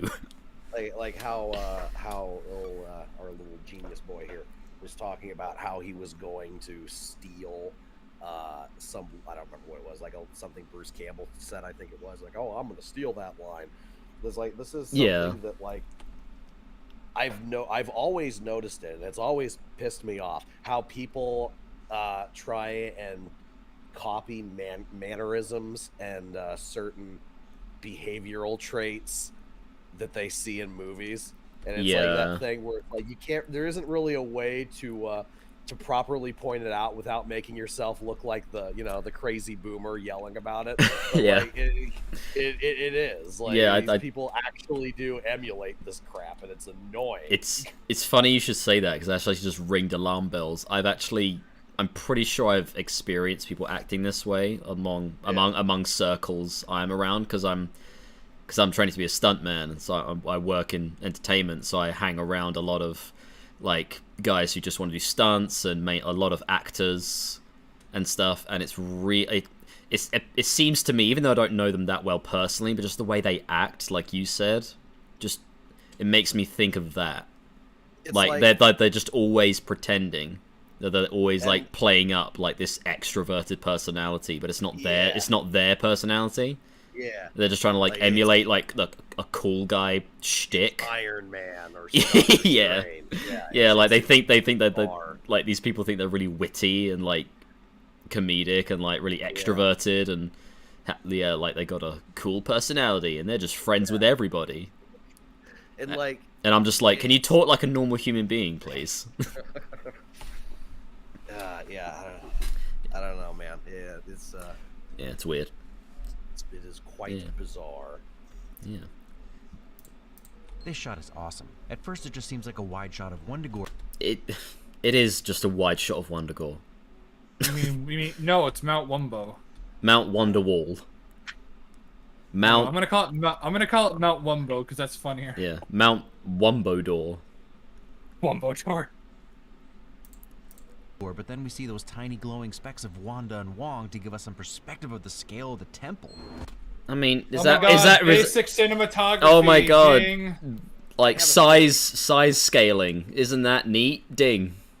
I mean, like if this were like a kaiju movie, sure, I think that'd be a little bit more worth praising because the whole point is to make them. The whole point is that the monster's supposed to be big, but this is just one perspective. Did we really need the perspective of Wong and Wanda flying towards a temple to get a grasp of that this temple is big? No. Like really, I think we can gather that it's Mount Wondergore. It's on a mountain. I think we can gather that it's going to be quite big, based on that it's a mountain. Also, remember, sorcery doesn't work on Mount Wonder. It clearly does. Look on screen. It clearly does. Look at that sorcery going on. God. Look at that. That's sorcery. No, it's sorcery and witchcraft happening together. So, hear me out on this, okay? Okay. Be curious to hear your thoughts. Okay. So, for lack of a better term, like MCU fans, you know, like the really die-hard MCU fans. Oh yeah, I know them. I think that this franchise, like the entire MCU, is their replacement for a religion. I mean, it really does seem like that a lot of the time. I mean, you're being generous with religion. I say cult, but go on. Well, yeah. I mean, religion, cult, same thing. It's essentially like my own differing way of saying that y'all need Jesus. But like, these are no, they have Jesus. He's called Iron Man. Yeah, but like these are people that actually do have a holes, I suppose. Mental disorder. Yeah. Yeah, sure, we'll go with that. But like, this is something that the MCU fits for them in a way. Yeah. And so, like, it's. Yeah. I can't really go into full detail on it right now because there's like we would be here all day. Of course. But basically, long story short, the MCU has become a religion to certain people, and I think that there's. I agree. I think the behavior is, like you said, like religion or cult-like, even though a lot of people are saying that might be like extremely hyperbolic and extreme to say. It's like, really, they're just fans of a franchise, and it's just like, dude, like, well, you look at different religions. This is something I talk about this with Zach like all the time. There are the people that that do grasp on to certain religions because they have that something missing. Yeah. Term. And so these people, they grasp at these different things. Like some people, they'll grasp onto being Muslim or being Christian, and for some people it'd be MCU. And I think there's some truth to that. Yeah, no, I mean that's definitely. I was gonna say that exact same thing. Like they grasp to this franchise, like extremely hard. Long story short, y'all need Jesus. Yeah. Yeah. No. Yeah. They don't need Jesus. They just need to think. Yeah. They need a psychiatrist. Yeah. Yeah. And Jesus. I mean. Y'all motherfuckers need Jesus. Yeah, there you go. The chat said it best. The difference between being a fan and being fanatical. Yeah, that's true. Yeah, I mean, dude, they literally defend the fucking murdering psychopath Wanda. Yeah, they do. Like, that tells you all you need to know. I mean, not just Wanda, like a lot of villains. Fucking Killmonger. Killmonger is a Nazi. Like he's a black Nazi essentially. Yeah, he's a Blatzy. Like it's like that's just the best way to describe him. Yeah. Where he's like he wants to create a global racial ethno state, if I remember it correctly. Yeah, but that's just one aspect. They will vehemently, hardcore defend and sympathize with obvious evil people.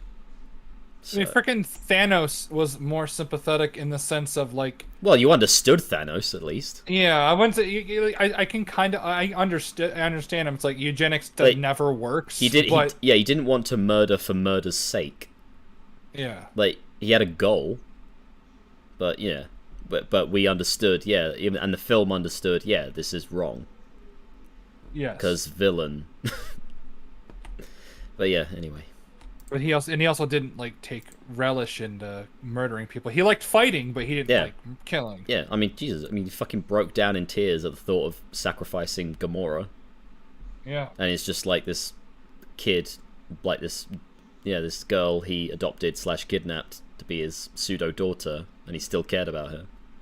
Yeah. I suppose I should. I'm thinking about it. I suppose I should probably clarify that.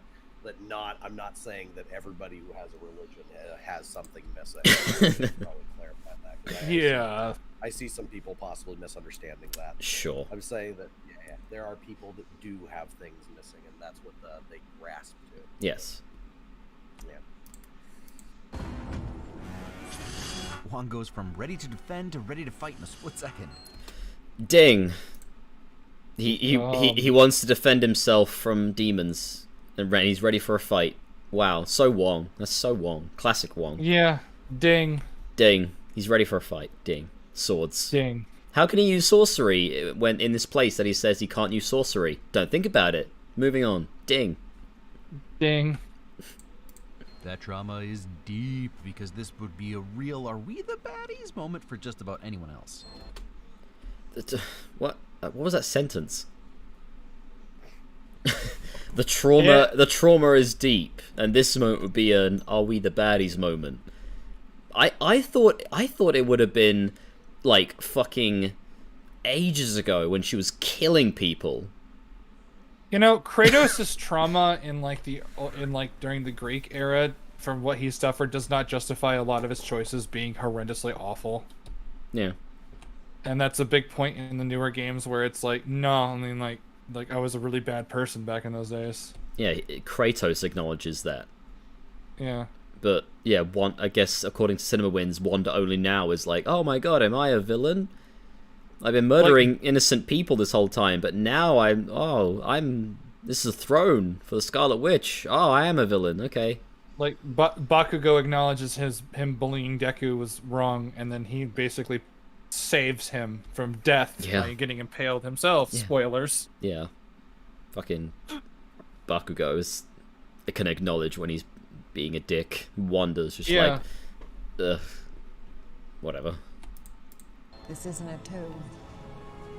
It's a throne. So strange seeing a statue to another version of himself had to be weird, but seeing a statue of yourself in your own world in an evil throne room created for you? With your kids at your side? How is that? Okay, so how is that a picture of Wanda? Like, isn't the Scarlet Witch a title that the title that's given? Yeah, it's not her. Yeah, like you said. Yeah, I think it was talked about in WandaVision. The Scarlet Witch is a being. Like, it's not specifically Wanda Maximoff.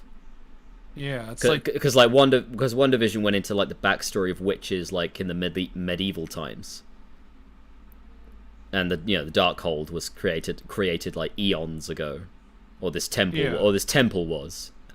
Yeah, Wong says the temple was built eons ago, and then the spells were inscribed into the Darkhold book. But there's also a Darkhold in every universe, so I don't know how that. This temple is the only one. This is the like OG Darkhold. Yeah, it's the only one that exists, and it just so happens to be in this universe. So if the multiverse is a concept we know frighteningly little about, how did the other Darkholds get written? Yes. I hate it. Yeah. I hate it. Yeah. I hate it. I hate it. I hate it. I hate it. Yeah. Yeah. It's almost like this was only made up for this movie alone. Funny, right? Yeah. Wait, oh my god, like what he says now. Let me just rewind it back.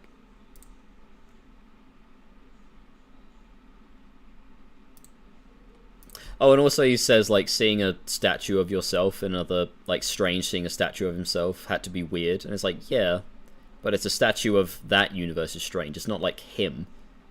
Yeah. Again, this is what CinemaWins and everyone else in this fucking movie forgets, that alternate universes, people aren't... They're not all the same, okay? They're not all the same. And I fucking hate it when they say, like, oh, that's you.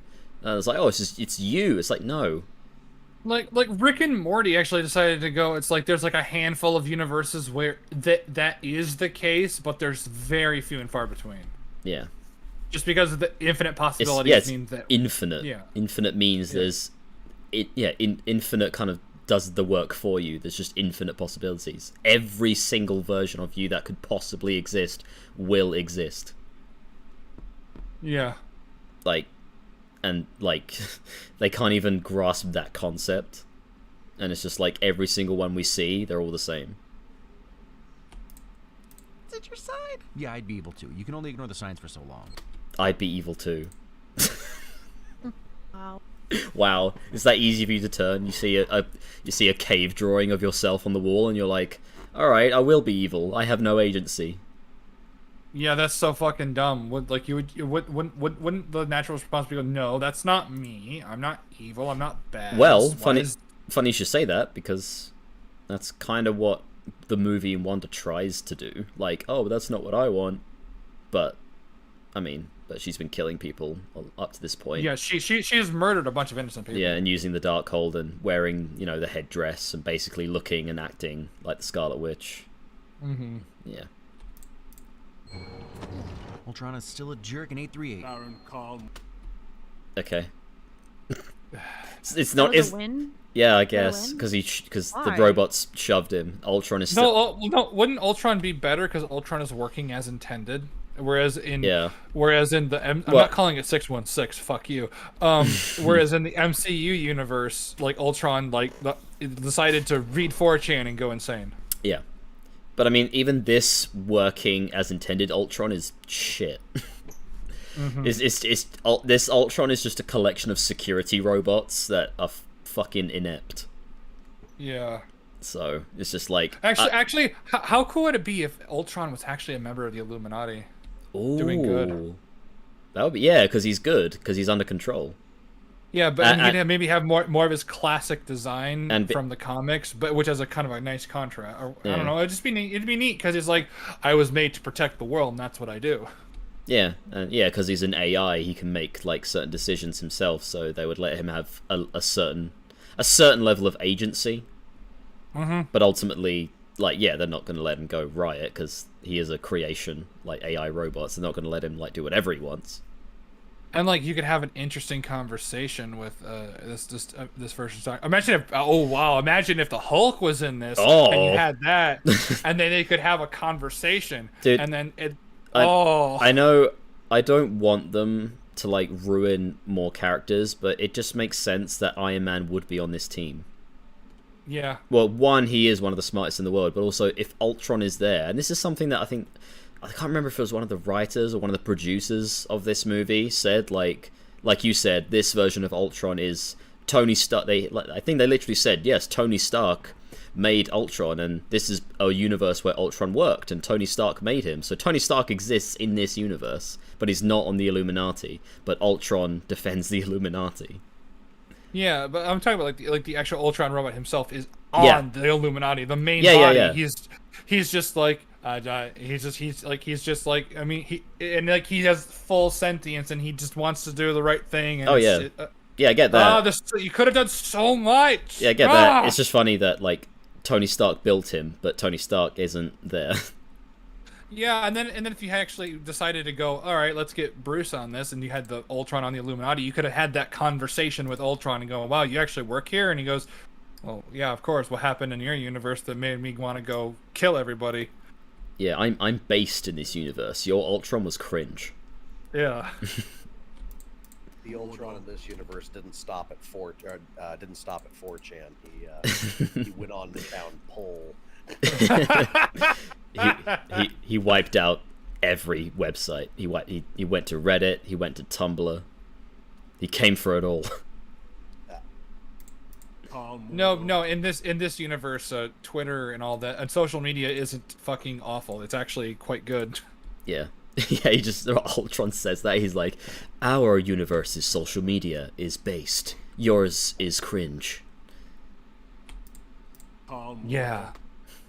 The Sorcerer Supreme. Carl? Fair question. It's not really a question. No. It's not a fair question. It's just it's just his name. Shouldn't Doctor Strange know that his first name was Carl? Oh, I guess it was never mentioned what his first name was in the first Doctor Strange movie. Like, he just knew him as Mordo. Oh, if Mordo's out there doing stuff, wouldn't he try and get as much information as possible and maybe find out that his real name's Carl and it wouldn't be? Well, no, I'm thinking. No, you stop doing that. Marvel forgot he existed, so don't talk about it. Fuck Captain. Fuck you and your Captain Carter and my love of muscle waifus. What do you mean? She's so cool. No, she's lame. She's a disgrace to muscle waifus. She's so cool. I like how obvious it is that she's wearing a padding. Yeah. Yeah. It's funny. Fantastic. But yeah, women are just as strong and muscly as the men, but let's put some padding in to make you look muscly. Yeah. Because we know that that's not the case, but we'll pretend it is. Captain Carter, First Avenger. Apparently Haley Atwell is ageless, which works well when you're playing Cap. I mean, she would have been frozen though, wouldn't she?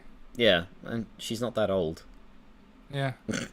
And she hasn't been in the MCU that long. Yeah.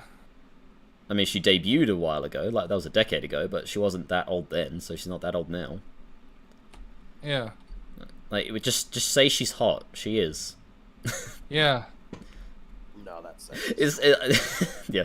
Sorry, I just find it funny that she has to hold her shield like that even when she's sitting down. It's such an awkward, uncomfortable position. She has to always hold it. Yeah. And listen, just because she's a disgrace to muscle waifus doesn't mean I wouldn't want to make the next master race with her. Of course. Yeah, she can't like put it on her back like Steve Rogers does when she's not using it. She has to hold it at all times. Or just set it down, like just to let it lean against a chair. Yeah. You know, use it as a footstool. That show was not great, but it's awesome they let Ansem Now attempt to do justice to the character, and he gets to wear the actual suit. Yeah, he played Black Bolt in the Inhumans show. Do you remember that? Yeah, I remember the Inhumans show. Yeah, so it's the same actor. And sorry, I just find it fucking hilarious that he said do justice to the character considering what happens. Yeah. It's like, wow, you thought this brought justice to the character. Fuck. Well, no, we're gonna get to that point. Oh, we'll get to there. I'm just vaguely referring to it. What could I be referring to? But yeah, it's just hilarious that you think, this is what will bring justice to Black Bolt. I was unaware he was even in anything else. Yeah, the Inhumans show that came out years ago. We forget about that, though, because it was really bad, apparently. It was awful. God, the production of that was, like, a roller coaster, because it was announced as a movie, you know, and, like, Kevin Feige does his, like, phase announcements and then the lineup of movies. And that was supposed to be a movie, Inhumans, because they wanted to, because this is when they didn't have 20th Century Fox, Disney, so they were trying to, like, for marketing, they were trying to replace the X-Men. And that's what they did in the comics too. They replaced the Inhumans with the X-Men. Yeah, and they were going to do that for the MCU. It's just like, oh well, we don't have X-Men, but I mean, we took Guardians of the Galaxy. They were extremely obscure, and that's a hit. So we'll try and do the same thing with the Inhumans, make them like as big. And yeah, it just went through like production hell, and they kept doing new projects and getting new stuff, and then it became a TV show. And then like it got cancelled because it was so bad. Yep. Oh, amazing. Wait, is Agents of S.H.I.E.L.D. is canon, right? Yes. Okay, so Ghost Rider is in this universe. Where's Ghost Rider? Well, I don't know if he's in 838. He might be in the MCU one. Like, no, he is in the MCU one. Robbie Reyes specifically. Yeah. But it's like that'd have been cool if you could have instead of that introduced Ghost Rider. Remember? Well, because they'd ruin him, Jake. What? Oh, that's true. Remember internet gas?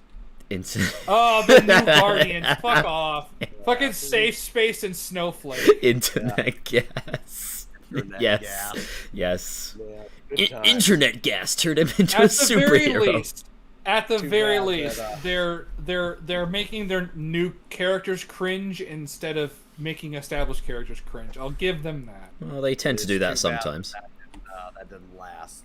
Yeah, it's a No, shame. I really of course- wanted to read the adventures of Snowflake and Safe Space. Yeah. Anyway. And the smartest man alive, Reed Richards.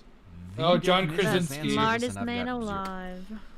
The definition of fan service, and I've got 0 complaints. Yeah, oh, yeah, we course know. We know. We know because you're a fucking consumer. You Yeah. will laugh. You will clap at the keys jingling in front of your face. Yep, the smartest man alive. The smartest man alive. Keep that in mind. We're not done with it yet. Indeed. I wonder what this guy thought about A Quiet Place. Oh, he probably loved it. Yeah. He probably loved The Quiet Place 2 even more. Yeah, probably. Oh, dear.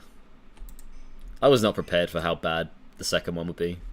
There's another one coming out here. I know. Isn't it a prequel? I think so.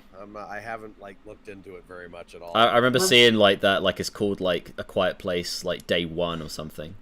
Yeah, it's Day 0. Yeah, Day 0. Is it? Do you think it's literally just an excuse so they can have John Krasinski in again? I don't know. I thought John Krasinski wasn't in this one. I thought Oh, really? I thought it was following a different set of people. I could be wrong. Oh, I could be okay. wrong. I mean, Like I it's, said, I've almost looked nothing into this movie. yeah, I don't care. Yeah, I'll probably.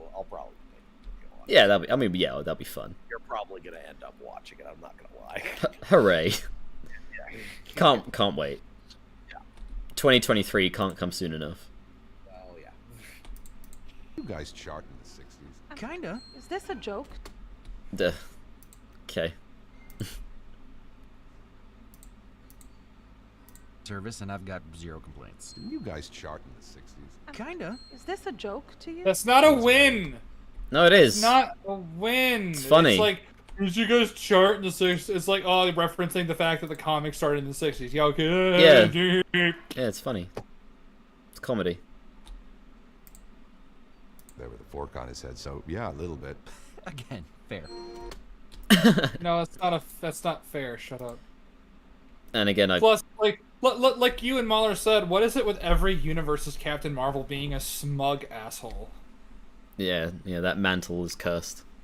And also with Doctor Strange making jokes here, it's again, I referenced this in my video. It's just every superhero character in Marvel, no matter their individual personalities, has to be a snarky, snarkily quipping stupid comedy lines randomly. But in this moment specifically, the lack of urgency on him is frustrating. When Wanda is on the way to kill them, America Chavez is trapped still in the prison, and he's just oh, that guy's got a fork on his head, and hey, weren't you guys from the 60s? Yuck yuck. Yuck yuck, shuck him up. Yeah. Illuma Wuddy? It's just who are you?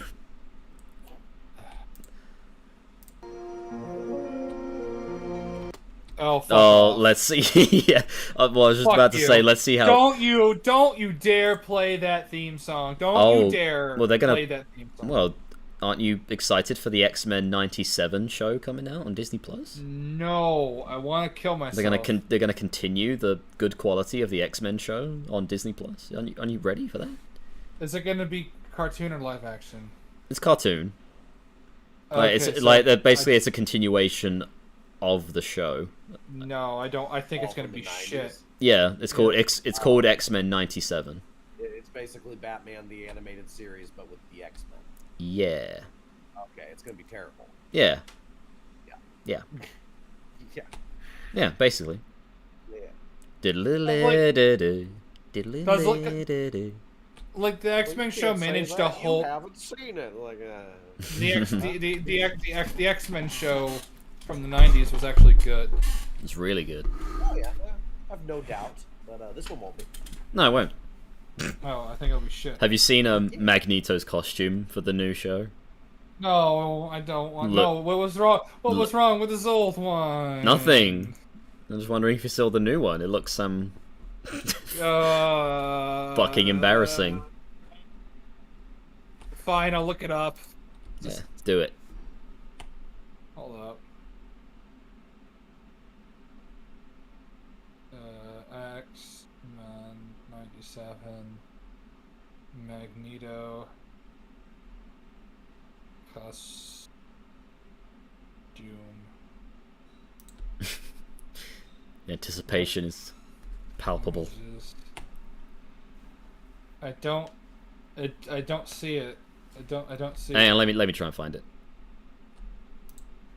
Cause I'm just getting like. Folks. This is important. Don't worry. Yeah, I'm not finding. Here we go. Let me get. Hang on.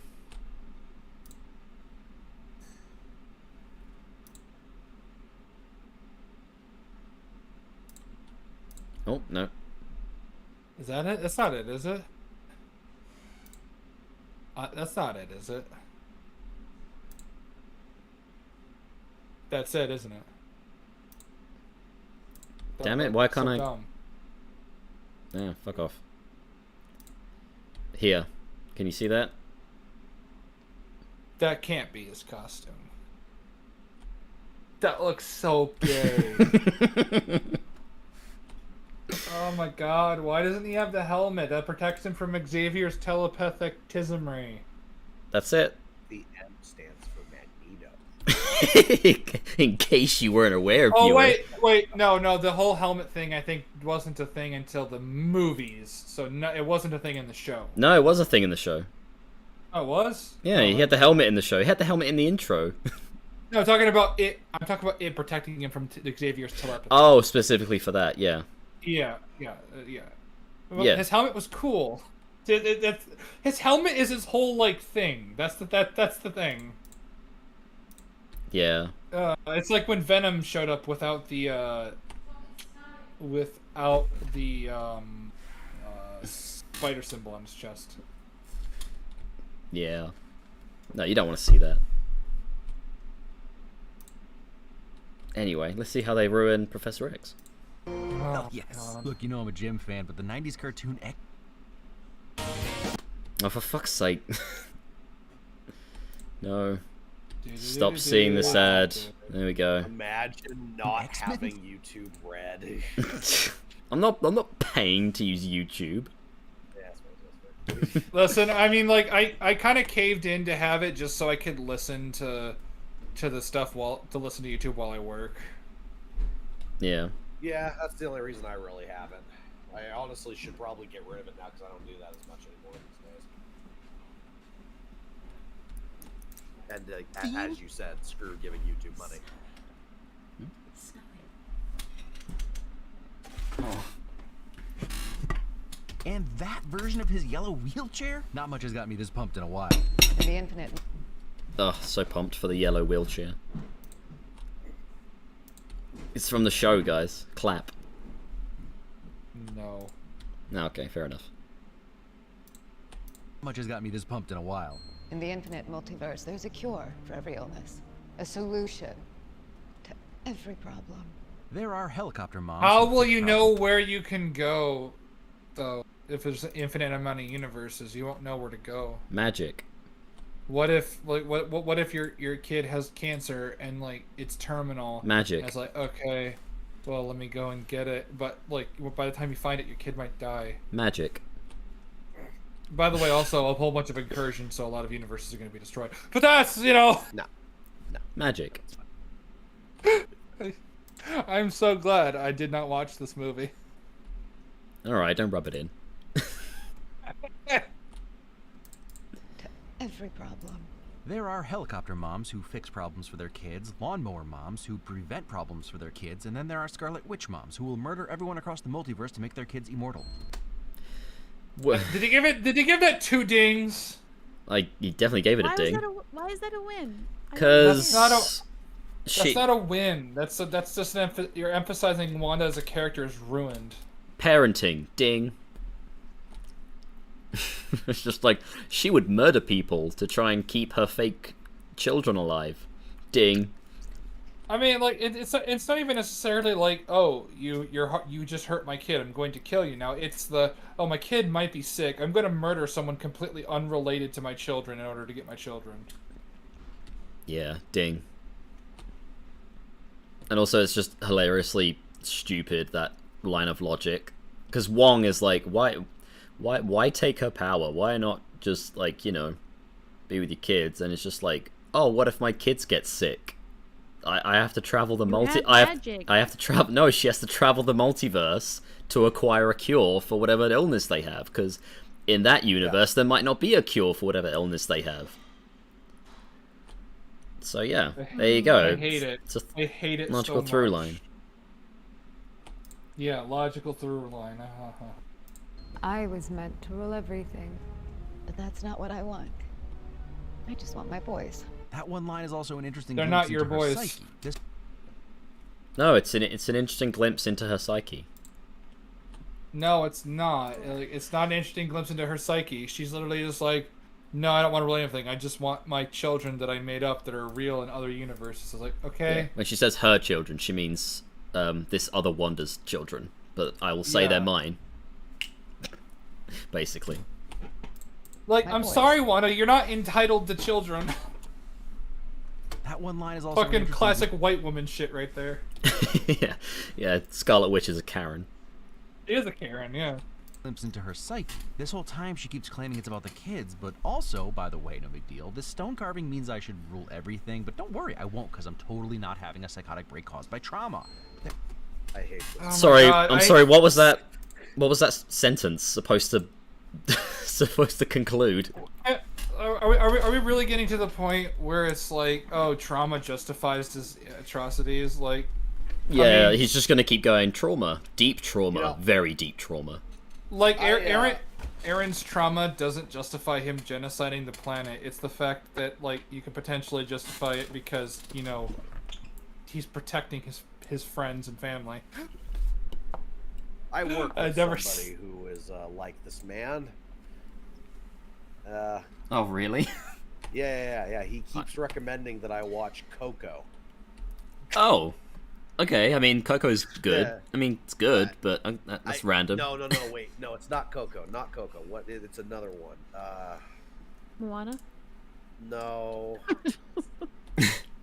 God damn it. Is it a Pixar or Disney thing? I think it's Disney. It's one of the more recent ones. It's I want to say Raya and the Dragon, but that's not it. But it's a movie like that. Right. Really. Okay. But I don't. It's some generic kids movie that he's like, "Have you watched it yet?" And I'm like, no. Fuck off. Is it like the most recent one that came out in theaters that bombed? I don't know if you. But Strange World. Yeah, Strange it World. Wasn't that? No. Okay. Then I don't know. You're just gonna have to. It was like a one-word title, like Coco. But yeah, no. Oh, I was gonna say The Good Dinosaur. No. But like, yeah. It came out ages ago. The point is like this grown ass man is continually coming to me over and over again. It's like, have you watched this movie yet? I'm like, no, dude, go away. Also, just talk amongst yourselves for a minute. I need the loo. Was it Encanto? Or Encanto? Oh, it might have actually. It might have been. What is that one about again? That's the one about a superhero family. Basically, there's a family and each of the children have a superpower except this one girl. She doesn't, so she's kind of on the outside. Yeah, it is. She's trying to be cool with that. Yep, it's that one. Pretty sure it's that one. Yeah, I like that one, but I wouldn't be like, oh, you gotta watch it. You gotta watch it. Yeah, man. Like, recommending it to me like it's like the Shawshank Redemption or some crap. I'm just like maybe I'll get to it someday if I have kids, man. Like, I don't Watching care. Encanto, Like, it will change your life. Yeah, right. Like, God. I haven't seen The Shawshank Redemption. Neither have I, actually. But here's really good. Yeah, I hear it's really, really good.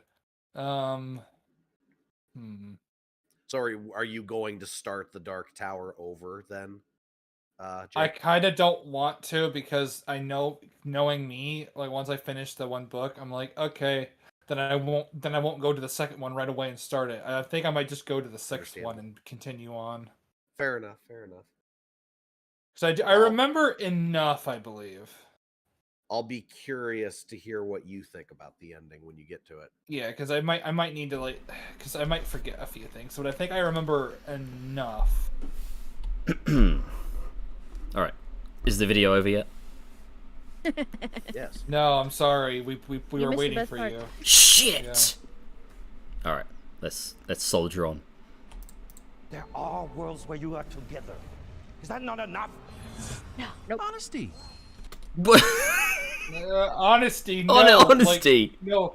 That's Wong being stupidly reasonable. retarded, childish answer to a perfectly reasonable, normal human question that Wong posed, and she's like, "No, kill, no, fuck you." I don't have what I want, so no, it's not fair. Yeah, it's like It goes back to what I was saying earlier about people emulating this crap. yeah. The normalization of petulance. Yeah, Wong's just like, dude, that you're not with them, you don't have kids, but there are infinite universes where they have a mother and they're happy. Is that not enough for you? How dare you? No. I am the Scarlet Witch. Okay, maybe it did happen, Avatar, but the air temples seems a little far-fetched, don't you think?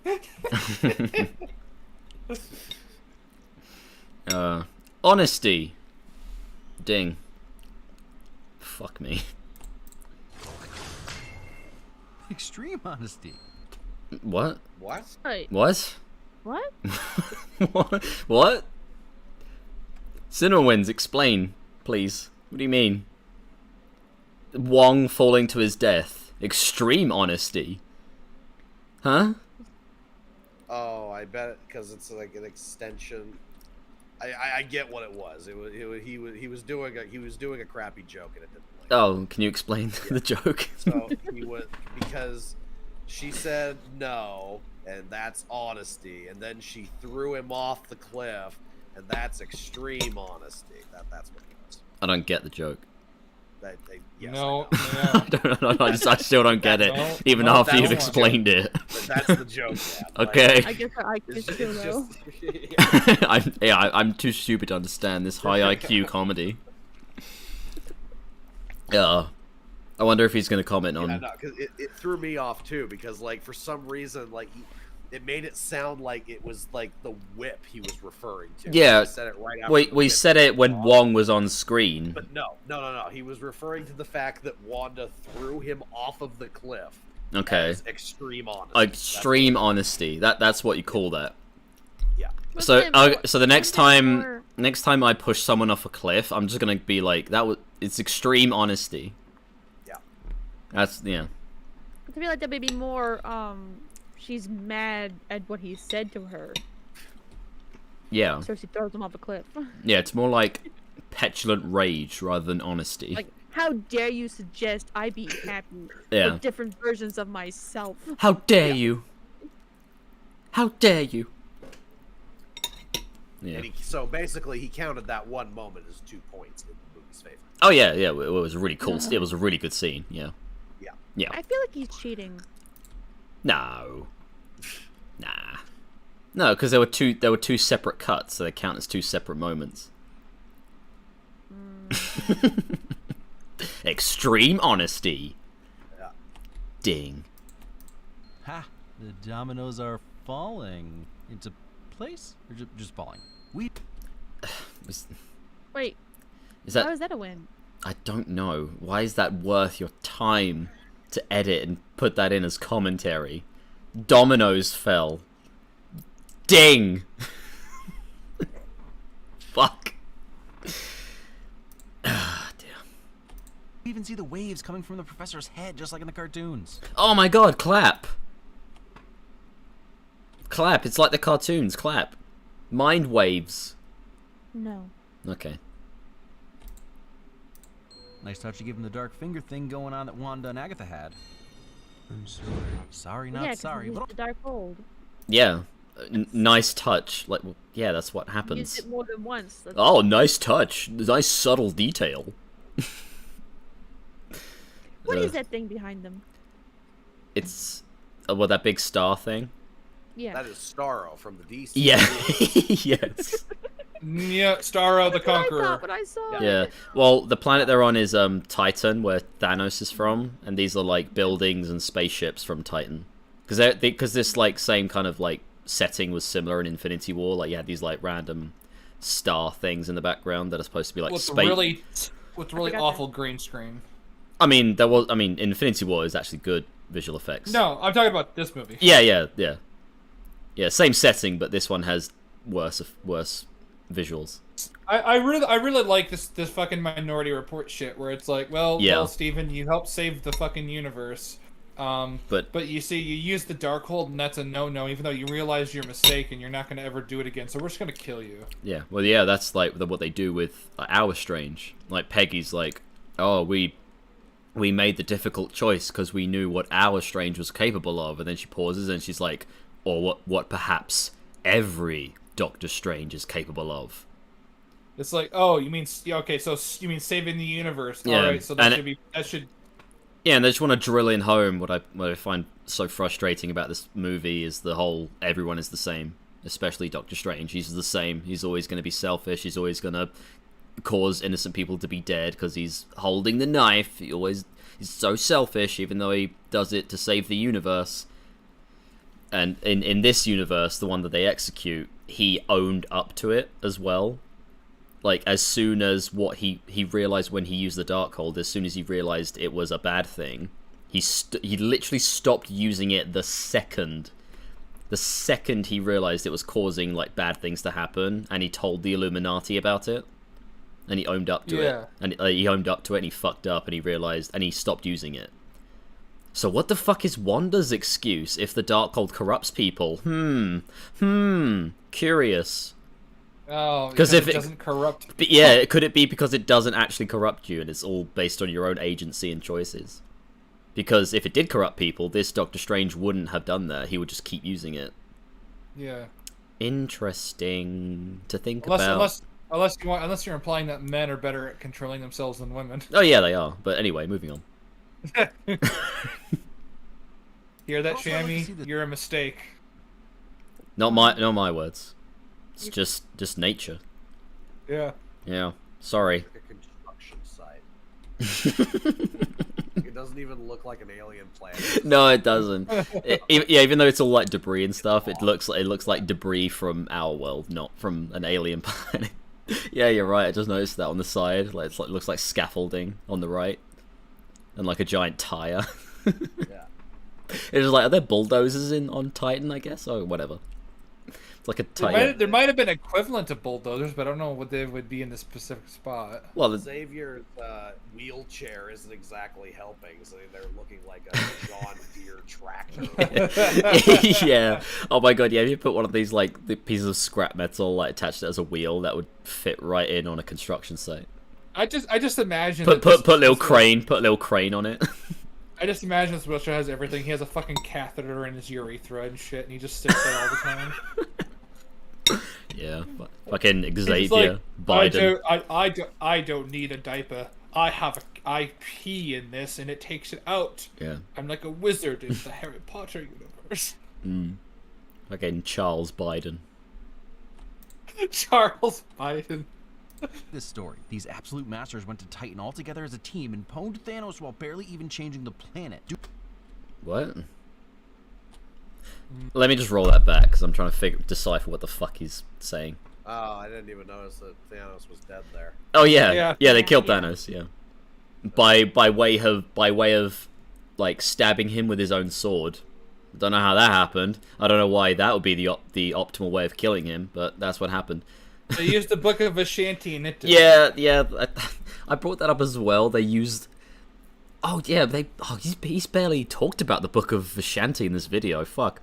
Yeah, so Will, the Book of Ashanti, the good book, what Ponytail Strange and Chavez were after in the intro, like, gives a sorcerer, not any specific sorcerer, not that sorcerer supreme, it gives any sorcerer anything they need to win a fight. Okay. It's basically an insta win for sorcerers specifically. Interesting. So the Illuminati in this universe use the book, and we'll get to later how they even fucking found the thing, but they found it and they used it to beat Thanos. Like, okay. Yeah. And it's just like when I was like editing it and like writing my script and I saw like Thanos' corpse and like his own sword was like impaled into him, it's just like, so how does that translate when you... Is this a one-time use type of deal? Or... No, no, it's not. You fall. No, it's... By the way, Wong knew about it too. Yeah, Wong knew about it because like he said it's one of those secrets that you'd learn about when you become Sorcerer Supreme. So every single Sorcerer Supreme in every multiverse, like Doctor Strange, or if it's not Doctor Strange, if it's someone else, they all know about it.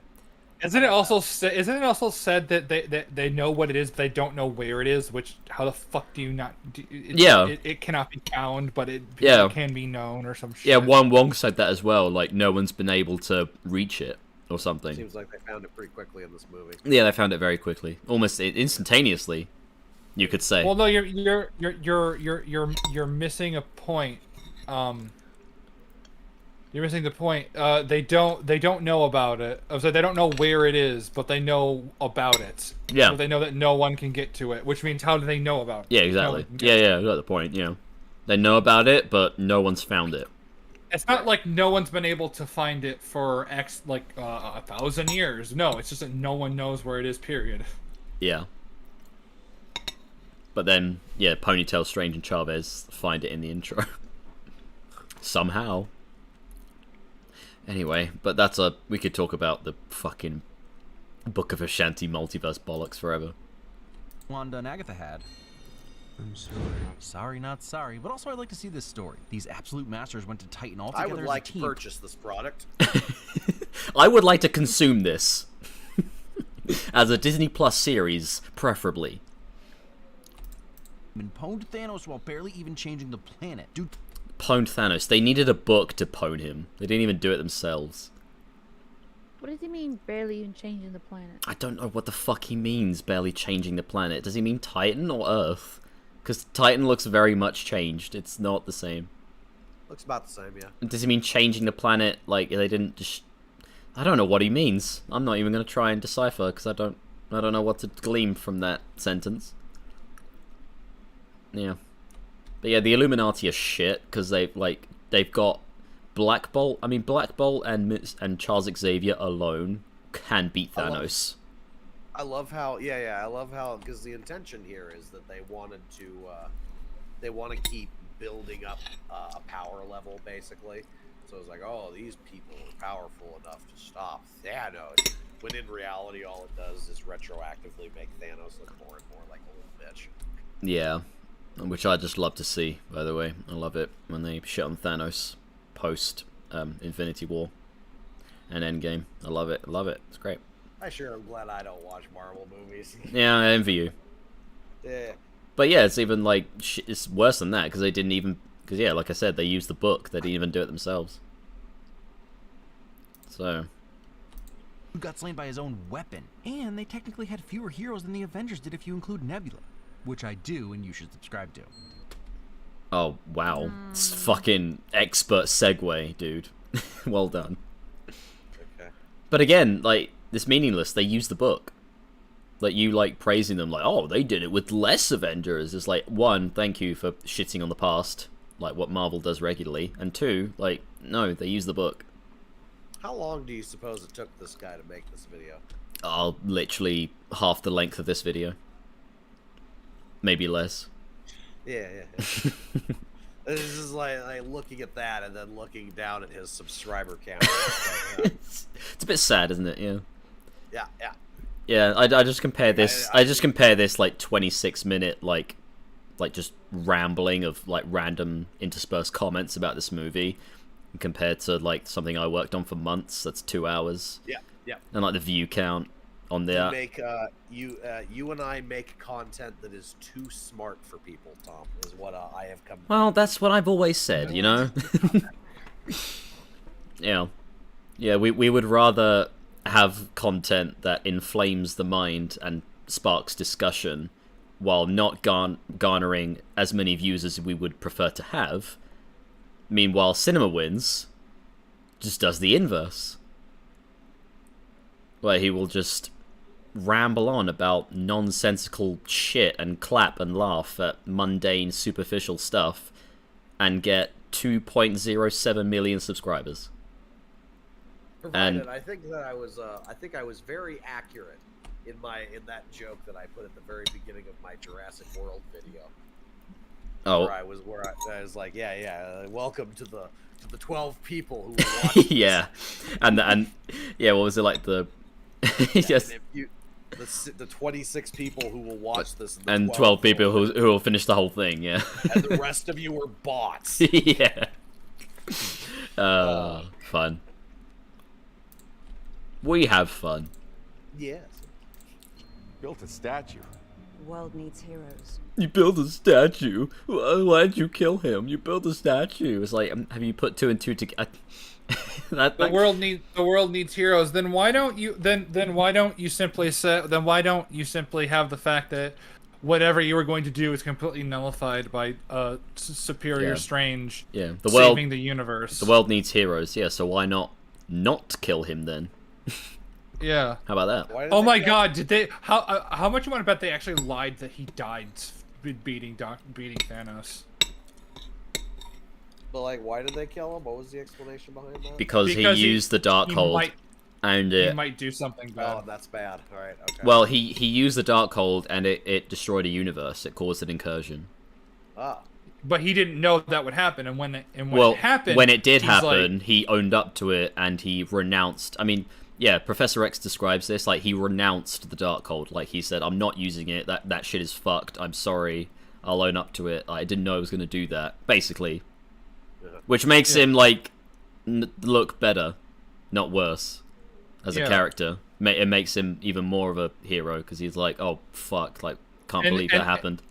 And it's like the whole Superman mentality is that we have to find a better way, and then he found a better way, so he should be. Yeah. So it's like, why? But they killed him because, well, he has the potential. Yeah. Your Minority Report shit is incredibly not heroic. Yeah, Charles Xavier was like, "But we defeated Thanos, but one last threat remained. You, Doctor Strange." And they killed him. Right. Yeah, okay. And now we're here. First hint that maybe this Illuminati doesn't know what they're talking about. Statues to real heroes might No make shit. sense. Statues to folks who commit genocide, not so much. He didn't commit a genocide. Sorry, that wasn't the goal. He didn't purposely commit a genocide. What are you talking about? You don't know what genocide is. I've actually researched what genocide means because I argue with people who think Man of Steel is good. I'm so confused on what the rules are on why things count for when they shouldn't. Oh, what, because the win? Everything is a win, probably, pretty much. Well, he likes the movie, so everything he talks about, even when he's criticizing it. When he offers criticism. Yeah, I know. Like he take the point away. I mean, even CinemaSins does that. Yeah, he like when he I would argue is better because he will actually come up with good arguments every now and then. Well, CinemaSins like actually like when there's something to like not criticize and praise, he takes a sin off. Yeah. But I mean, let's not talk about as if like his criticism is even remotely worth acknowledging as valid, because it's just as vapid as CinemaWins' praise of movies. But yeah, at the very least, CinemaSins like praises films every now and again and takes off sins from his little sin counter. But when CinemaWins criticizes shit amongst his commentary, he'll still give it a win. Which is weird because he actually has taken away wins before with certain movies.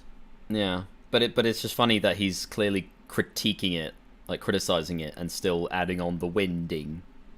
Well, I mean, he's just flat out wrong because like he didn't. Superior Strange didn't commit genocide. The whole destroying the universe thing was completely on accident. He's just like, I've done a horrible thing. I'm not using this again. Yeah, it was a complete accident. Yeah. Yeah, he had no idea. And when he realized what he did, he acknowledged it. Yeah, he not unlike Wanda. Unlike Wanda, and then people defending Wanda, being like, again, back to the whole corrupting thing. It's like, she was corrupted, she has trauma. It's just like, you don't think this Doctor Strange has trauma for being responsible for killing a universe? Are you gonna justify him turning evil? I bet you wouldn't, because he's a man. And you can't... fell, giving way to the true illumined man, the Doctor Strange. Illumiman. Yeah. That's his villain name, Illumiman. Doctor Strange is no more. I am Illumawati. Oh, Jesus. Love that you can follow each of these camera angles from their respective Ultron, and as far as I can tell, this continuity is flawless. Okay, yeah. Okay. Yeah, they have screens for every individual Ultron bot, because they're security bots. And they also act as security cameras. It's kind of standard, I would say. And he's like, the continuity is flawless. Everything's happening at the same time. That's not what. No, continuity just means that events line up from scene to scene and movie to movie or whatever. No. It means that when you're watching a live camera feed, like different screens show the same thing. That's continuity. I could be watching hentai right now, but. I mean, can we really believe that you aren't right now? I mean, if I'm not, because I'm too. You know what? I'd rather not know. You know what? I'd rather not know. I'm too angry to watch hentai. I don't believe you. Just because someone stumbles and loses their way doesn't Fuck mean you. they're lost forever. Well, if that isn't the most Kill Professor yourself. Xavier thing to say. No, it isn't, because it doesn't make sense. Well, because he says that after telling the story about how he murdered somebody for stumbling and falling, quote unquote. Well, it's just shit, because like they just completely ripped the line off from Days of Future Past, and it's so much more meaningful, the context of that line then, because it's like old Charles saying it to his younger self. I think back on what I said at the end of my Jurassic video where I talk about like where movies are going and all that. Yeah. That's 100% where we're headed. Yeah, just quote. 20 years from now, there's going to be a Marvel movie that comes out that's going to be just nothing but action scenes and the occasional line from a different movie. Yeah, it's just gonna be like lines from like, it's gonna be like from Marvel shit like Blade and Ghost Rider. They're gonna start quoting because the well's gonna run dry because they just referenced everything. So I was like, oh, can we? All right, let's reference the Fantastic Four from the 90s. Hear me out here. There's a scene in a specific Doctor Who episode where the Doctor is on a train in the future, and they're going. The stewardess is putting on the entertainment system, right? Yeah. And what that entails is turning on like 10 different TVs all at once that are all playing a different thing. So hear me out. That is actually I see where you're going with this. Yes, hyper realistic, because movies are going to go in the direction where you can tune out and tune into different ones depending on what your mood is. You'll be able to watch multiple movies at once and change your focus depending on your mood at that time. Yep, I can definitely see Disney doing that.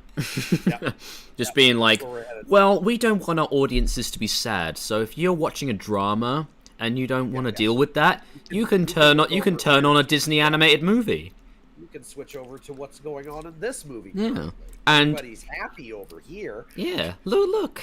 You don't want to be sad, right? No one likes being sad. Watch this happy animated movie. Oh, but you want some action. You want to be excited. Well, switch over to Marvel. Yeah. You see, shit like this makes me want to be a writer, but I know I'll never be able to get into the upper echelons of Hollywood with the mentality I have. No, you have to be a puppet. Yeah, the only way you're going to be successful as a writer in Hollywood today is you have to not be original. You have to like be a puppet and go along. I want to write a story about that takes place in the Stone Age. It's like, oh, well, I know all that stuff, But are there superheroes in it? Yeah. Oh wow. I'm unfortunately reaching that.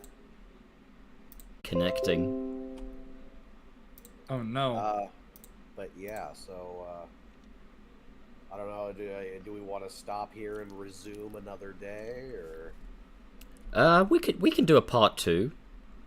Yeah. Yeah, I mean it's pretty much lined up almost perfectly, like 13 minutes and 26. Yeah. And we're kind of halfway through.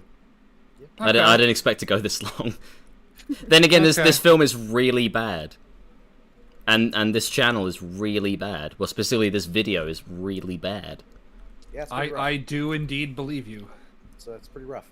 Yeah. Yeah. Well, if you guys don't mind, you want to schedule a part 2 sometime. Yeah. During the week or next weekend. Weekend, because weekend. I do work next weekend. I could technically come around like. Oh, gross! Gross. I leave for work at 10:30 my time. Uh-huh. And you finish. It'll be around 3 my time. That'd be quite late. Yeah. And I'm only free on the weekends, so I'm only free on the weekends because I work the week all week, and I work late too. So. So, Will, do you work on Saturday and Sunday? Yes, I do. My next days off are going to be Thursday and Friday. So. Right. Jake, are you free on a Friday? I have to work on a Friday. I have to work Monday through Friday. Shammy, when are you next free? Don't let me down. I can be free Thursday, Friday. Well. I mean, it's fine if you end up doing that. I mean, depending on what time you do it, I might be able to hop in before work, but. When do you finish work, Jake? 11 p.m. my time. Well, fuck. That's why I said before work. Yeah. Well. Okay. Well, if it lines up, then it might be without yourself, Miss Jake the Surgeon. That's fine. I mean, if you're gonna be doing it around the time we started today, I could probably hop in for an hour or so. Yeah. Yeah. Well, we might have Dan for part 2. Oh yeah, Dan. Oh yeah. Yeah. Well, we'll plan it. We'll see. It'll be fine. Yeah. Okay. All right. To the 3-4 people in chat who watched, thanks for joining for part 1, an unscheduled part 1. Part 2 coming potentially next week. Oh yeah. Thank you very much. It has been a pleasure. In quotations. Say goodbye, Shammy. Bye. Say goodbye, Will. Say goodbye, Jake. Goodbye, everybody. Make sure 1 in the head. That means you're free. Say goodbye, TCAP. Bye-bye.